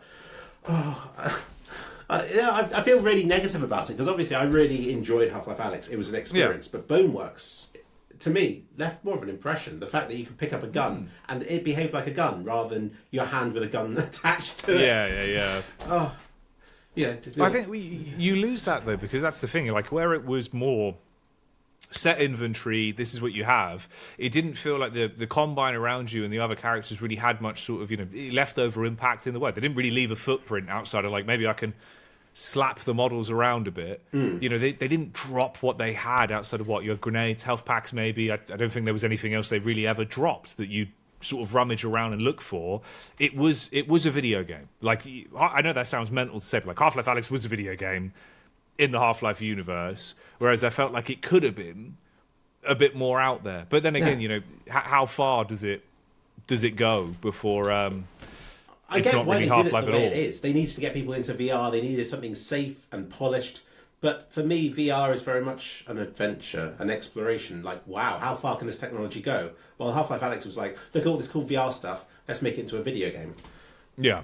And it felt very restricted to me. I can get that. It's also, I get what you mean as well, because I remember the bit that I always think about where I thought it was going to open up a bit more is remember when you get to kind of like the zoo style area and you had the exhibits and the antlions start coming at you. Yeah. I thought that was going to be a lot more expansive and kind of varied. But in reality, when I think back on that, I kind of remember it just being corridor with exhibits, corridor. Then you walked across like a ledge. And that was it. It was over. I remember the bit where they go, God, there's a gorilla. And almost like a hint, like, imagine that with a head crab. I'm like, yeah, cool, maybe we'll get another animal. But we didn't. Like I said, like in the old days with Half-Life 1, like someone would have spent an evening making a new character like they did with the Assassins. They would have had a gorilla head crab thing. And that would have been amazing. But because Valve's like, no, Half-Life Alyx has to be polished. It has to be... It's got to be perfect. Play tested. Yeah, so limited. And I feel like we need to almost regress back to a less polished time where it's like, have a gorilla head. Come on. Well, that's the thing. Have you seen with that though? So my hope and my convincing theory based off like, you know, forewarning, if you haven't played Half-Life Alyx and ended it now, maybe pause this bit or hell, even rewind an hour ago. I'll put like a little blurb in. Yeah, I know, but some people still go mental. They haven't played the game, I guess. So just in case, if you haven't played the ending, skip for like 10 minutes from now or something. I don't know. Or pause it and then go play the game and come back in a bit. We'll see you next year. But man, when that game ended and you get like the post-credits scene and you get the context for the idea of like, okay, they're retconning Chapter 2, they're changing the ending, you know, they're switching it up. You are Gordon for that split second of like, this is in my eyes now. I see you've rewritten the ending. We're getting something different. Now, actually, there is a reason for me to find the Borealis. Everything you said, you know, we don't want to do this anymore. Let's write it out of the story on a cliffhanger. now there's a convincing reason why I should be invested and have to go do it as Gordon Freeman. And I really think we've been set up for potentially that kind of game where I really hope we get more of what Arcane were doing with, Return to Ravenholm. That weird style of gameplay where you're doing odd puzzle solving, there's lots of weird fluids and physics and kind of shit going on that doesn't really make sense, but it's a game and you're just invested in it because it's there. With this level of visual polish and whatever, alongside, I just hope they bloody go laissez-faire with it and do a whole lot more in terms of all these weird little bits of data we've seen over the years, that gets left in Dota 2 and CS and stuff like that, where there is lines of code for like Zen Head Crab Gorilla. I hope that is just stuff they're doing, rather than we get it and it's the same again, but a PC game. It's just I'm holding W and I'm playing Half-Life. I hope we get a game that is kind of more old school Valve in the sense where it's like there is bugs and there is weird features, but I enjoy it because all of that makes the game what it is, But like you say, I think times have changed. It's very much as they've not got investors that are going to be angry if they release a game that's, not polished. I think for their identity, it's almost like they put themselves in a box of we kind of have to do it this way because we put so much internal pressure of if we ever release the game and it isn't mind-blowing, the world's going to lose their mind. But they've gone so far towards not disappointing us. They've disappointed us by not going far enough. Yeah. They've dug themselves into they've done the right thing. They've gone and released Half-Life Alyx. There you go. It's out. That's the first step, yeah. Yeah, and while I criticise it, I commend it for what it is, and I wouldn't want it. I would want it to be different, but at the same time, I'm happy with it being there. It's an experience that you can return to in 10, 20 years, and it will still be a VR experience. It's just that hopefully by then, you'll be like, this is a very primitive VR experience that doesn't really push what VR can do. See, that's the thing that worries me as well, though, because even till now, I still think they've set the bar with the way they've done it, and because no one else has caught up with like the amount of investment and being like a AAA title, having a brand like Half-Life you could put on a VR title to make people go, whoa, this is crazy. When is it going to catch up? That's the worry, right? Is because obviously like Valve kind of nailed it in that sense of you made something that is the killer app for VR. When does it get surpassed? Especially when, I think select moments of that game especially, bar all this criticism, the things that were so bloody good about it were only that good because of this stuff. Like the Jeff chapter alone, that's like probably one of the best horrific experiences of genuinely feeling uncomfortable and scared in a video game I had in a very long stretch of time. Jeff was the one chapter where I thought, this is Half-Life 2 levels of ingenuity, where they've got the game and they've changed it in some way, and it was such, again, there's spoilers here, but it's just fantastic storytelling without saying anything, like that slow realization after you've got through it, and you're like, I'm going to have to go back in there, aren't I? And then it does it again as well. It's a horrible chapter. Yeah. Oh. And it's even with that, God, just the fact that it was such an arduous experience as well of being like, you're walking through like this, holding your breath physically, trying to, just the idea of the stuff they came up with where it was like, damn, okay, like I've got to cover my mouth, I've got to do this stuff. That was really cool where it felt like I'm doing the thing, like I'm doing it. I'm not just picking stuff up and going, hey, look at this. I was actually being the character. I was crouched in my shed, covering my mouth, kind of terrified actually. Like, dude, I don't want to do this again. Like, I don't want to be caught because it feels really creepy. Yeah, and I fell for every trap they put there. When you're doing that laser along the wall, and there's a couple of bottles there, and you accidentally knock them off, and you're like, oh, I fell for God. It. And then you're trying to get that wheel thing, and the barnacle comes down and picks up the glass bottle and drops it. And it's like, oh, everything. I'm doing everything wrong. Valve's so clever. They're laughing at me. I know their analytics is having a field day with this playthrough. They're just like, this is perfect. It's just how we planned. Because that's the thing as well, where that was also, I thought Oh man, I don't know. I suppose it's hard because you can't just redo everything. You know, they'd already done. But I always thought that kind of environment of like how Ravenholm felt when you first get to Ravenholm, the first time you're playing through like Half-Life 2, right? Where it's suddenly the game sort of changes. You've gone from the open boat segments where it feels very open, very fast, to almost a bit more claustrophobic. You're using the physics. You're sort of, you know, skulking through the shadows. It's all a bit creepy. I thought Ravenholm again would be a perfect setting for a game like that. Where if you're going to do something like this again and wanted that sort of experience where it is very, you know, straight line, that would be a brilliant environment again. Like you do like a Father Grigori spin-off in VR in that style. You do like, you know, Half-Life adjacent games that follow on those stories. Like we got Alex's story here, you get a Grigori story there. I always thought that would be the way to do it. I'm just worried that they've learned their lesson from the episodes where they've got the VR tech all set up with Half-Life Alyx, and they're like, we can't just release lots of spin-off things because there'll be like episodes where the novelty is gone and people are just expecting the next big thing. Well, actually, please give me more content. I need an excuse to get my VR set up. I want to use it. Give me stuff that makes me feel a bit sicker. Have these segments where I'm on a moving train. Give me something that makes the most of VR and its possibilities. But I agree with them with the episodes. It was a bad idea. You know, Half-Life 2 was a big jump up, while the episodes are not. Oh, sorry. Just going back to what you were saying earlier, by the way. When we were talking about Half-Life 1 and Half-Life 2 and what big leaps they are, it's because we approached them with knowledge of what came before, while everyone else today is like, I don't see what's special about it because they're approaching it with what came afterwards. Yeah. So they don't see what a leap it was. But it was. I can imagine that. Yeah. No, that's fair. I think it's also. I suppose there's a lot of people like you say where you've played them out of order later on down the line through the hearsay of you're going to love this, you should play this game. Whereas obviously we kind of got them game after game slowly, years after one another. The tech was scaling up at the time, so all of it was much more revolutionary each and every time. Like, and I think that's the thing that people don't realize with Valve as well. Like I've always kind of imagined the way they operate is they make games that ironically sell hardware. Like you want to buy the next thing because that Valve game is so bloody good.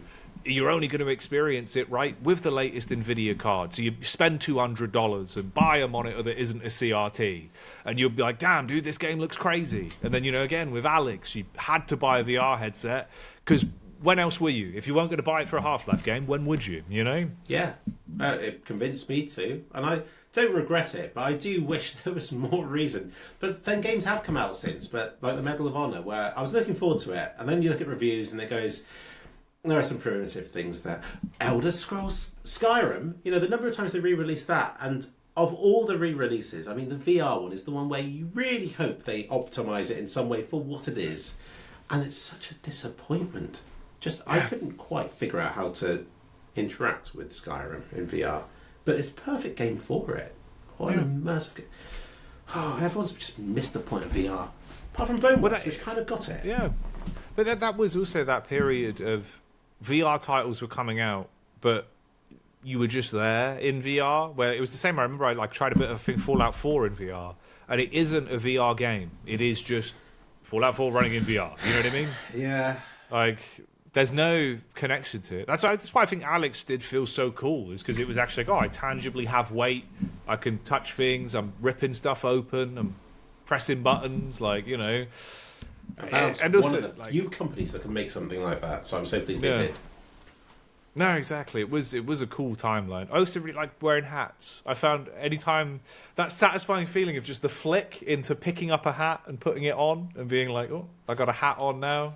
I think that protects me. I didn't figure out that when I was playing it, and I didn't figure out how to grab head crabs. I didn't know. Because I guess one never got to my face because they play it very safe with the head crabs. They don't want people feeling sick. So the head crabs never reached me. But apparently, I don't know if I've ever been attacked by a head crab in Half-Life Alyx, but they get you in the face and you're meant to pull them off, aren't you? Well, I think I didn't... I'm pretty sure I never had a head crab, like you say, even touch me, because I was so... I don't know, it felt weird of the idea of, I don't want this thing leaping at me, so I was always very rigid with I've got to kill the head crab, I've got to keep my distance. I didn't even know that. I didn't realise you could grab them, and that's interesting. Because I remember the only times I realised it, I think, was trial and error of like testing just random bits when you'd be like, oh, build a hat. Oh, build a hat goes on, you know? It was like stuff like that where I was like, cool. You'd look up and see the rim of the hat a little bit and be like, nice, I'm wearing a hat. But yeah, I think the only reference to, I don't remember if it was a tooltip. I don't think it was. I think it was literally like the guy who's telling you about Jeff is basically just like, make sure you hold your breath, you know? And you had to do this until you found the rebreather that you could just put on and then you wouldn't have to cover your mouth. Does that stop head crabs as well? Hats do. Hats block head crabs on the first jump and it knocks it off. And it also blocks barnacles because it will just take the hat and it looks quite funny.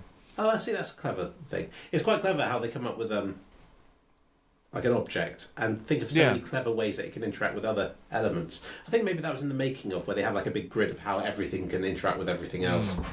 Good way of doing it.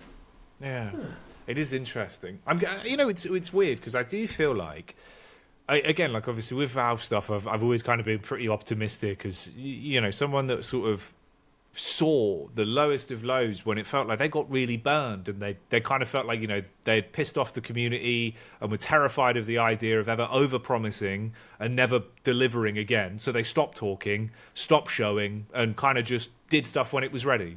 And as much as I think that gave us some great games because it let them do what they do and test and data-driven, push out stuff, and it banged, it is kind of interesting that now I feel like we're in this sort of golden age of you've got some amazing franchises in a really good spot on engines they can actually update, and they're talking to people, you know, like they're on social media, they're memeing, they are asking for feedback on an in-development game.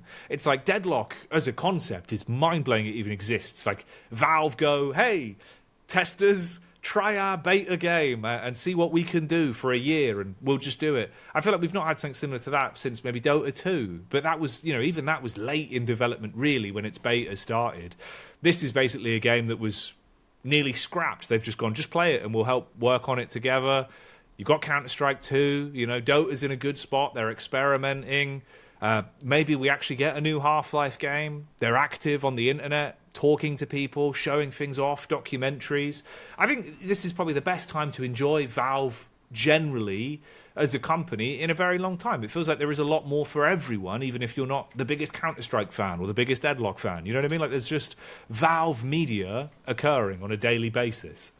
It feels like closure to me. It feels like they're getting all the stuff that they've been putting off for years and they're like, screw it. Let's release a new Half-Life game. Let's finally move Counter-Strike across to Source 2. Let's move everything. Deadlock is a bit of a mystery because, like you say, it's all the little elements that they've not been able to do anything else with. Is it just them throwing that all in? It's like, right, let's start fresh after this. Let's just, you know, move to the future.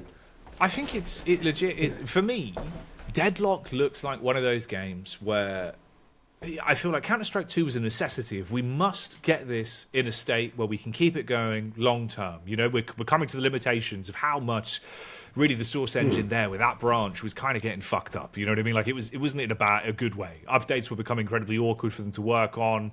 The performance was getting worse each patch.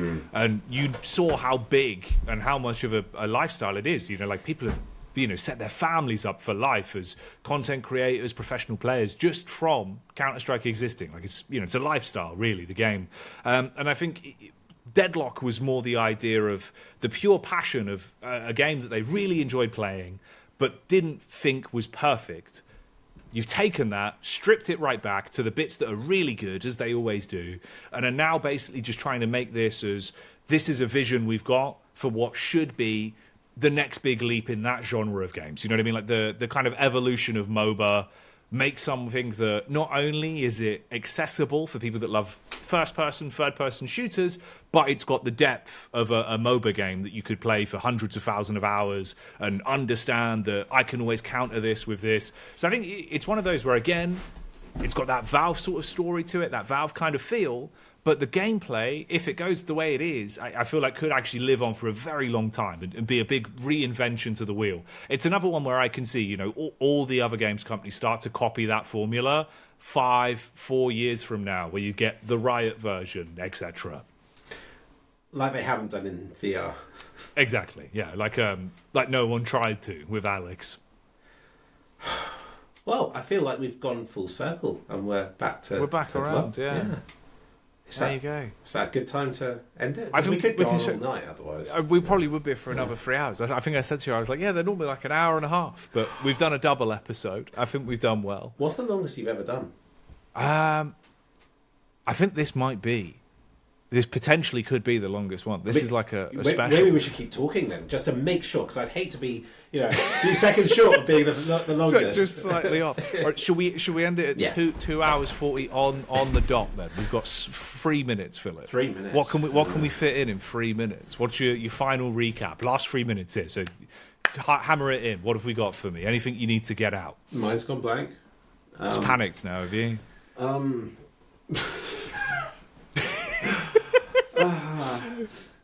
Tune into my YouTube channels. Got some exciting content coming up. Got kind of a cool. I try and shake it up every year, and this year, Oh yeah.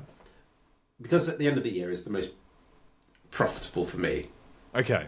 I'm like, what if in January I make a few extra videos and schedule them for December, and then February I can schedule them for November, and then I get to the middle of the year and I start again going back to December, and so by the end of the year I've got so much content to make. So that's my thing this year. That's slightly different.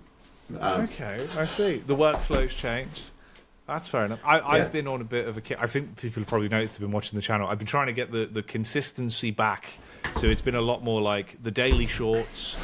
I do those bad boys. I'm making the videos more. I'm trying to make patch notice quicker, which is really brutal because most of it's just cinematic shots. So it's been a nightmare, but that's good. I think we're both on a good track, Philip. I'm proud of us both. We're doing well. Thank you. Yeah, it's looking up all over the place. Yeah. Deadlock, CS2 getting a new season. A new operation. Yeah. New operation. Maybe one day. Yeah. Well, this is instead of operations, isn't it? This is how they're going to do it. I think so. Yeah, I think so. I think you'll get the seasons and the the armory, and I think that will be the. Sick. I completely forgot about the armory. For me, that I just don't know. It's not real, is it? It's just skins. But isn't this a new chapter for Valve that they have actually announced in advance when the season's going to end?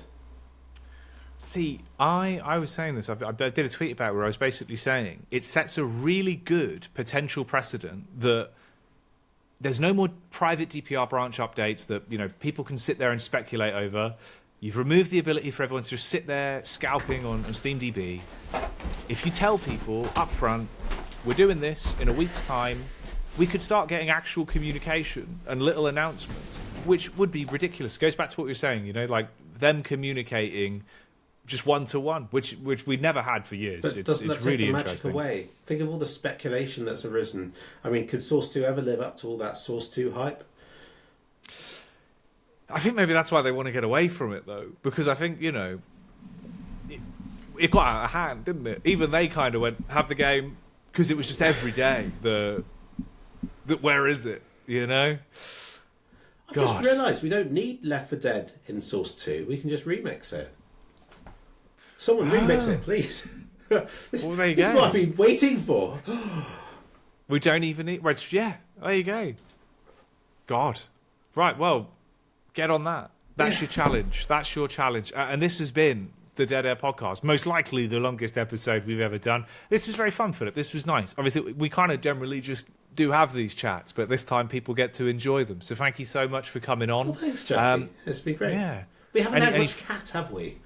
No. We did have that one good moment with the whiskers. That was banging. Yeah. Fluffy did well there. She sat on me every night. It's just because I'm sat in a slightly different way and cats are autistic and don't like it. It's like, no, what are you doing there? Yeah.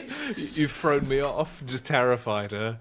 And for the record, all these bits, people keep going, oh, you need to take them off. I can't. I literally bought this one to protect my good snooty from her claws. So, yeah. Don't know why I said that. Anyway. Yeah, I won't carry on any further. It's gone midnight now. Yeah. Wow. Right, we did it. There you go. Yeah. I hope you enjoyed that, everyone. Thank you for having me on. It's been really good fun. It's just we could just talk forever. I know. We'll do another one. We'll give it 6 months. We'll do it again. We'll see where the game is. Maybe it'll be out at that point. I'm sure you'll know, the viewer at home. But thank you so much, Bud, for coming on. This was good fun.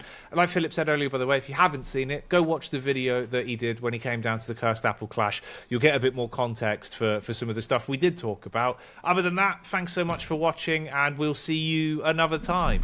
Goodbye. Yes. Have fun.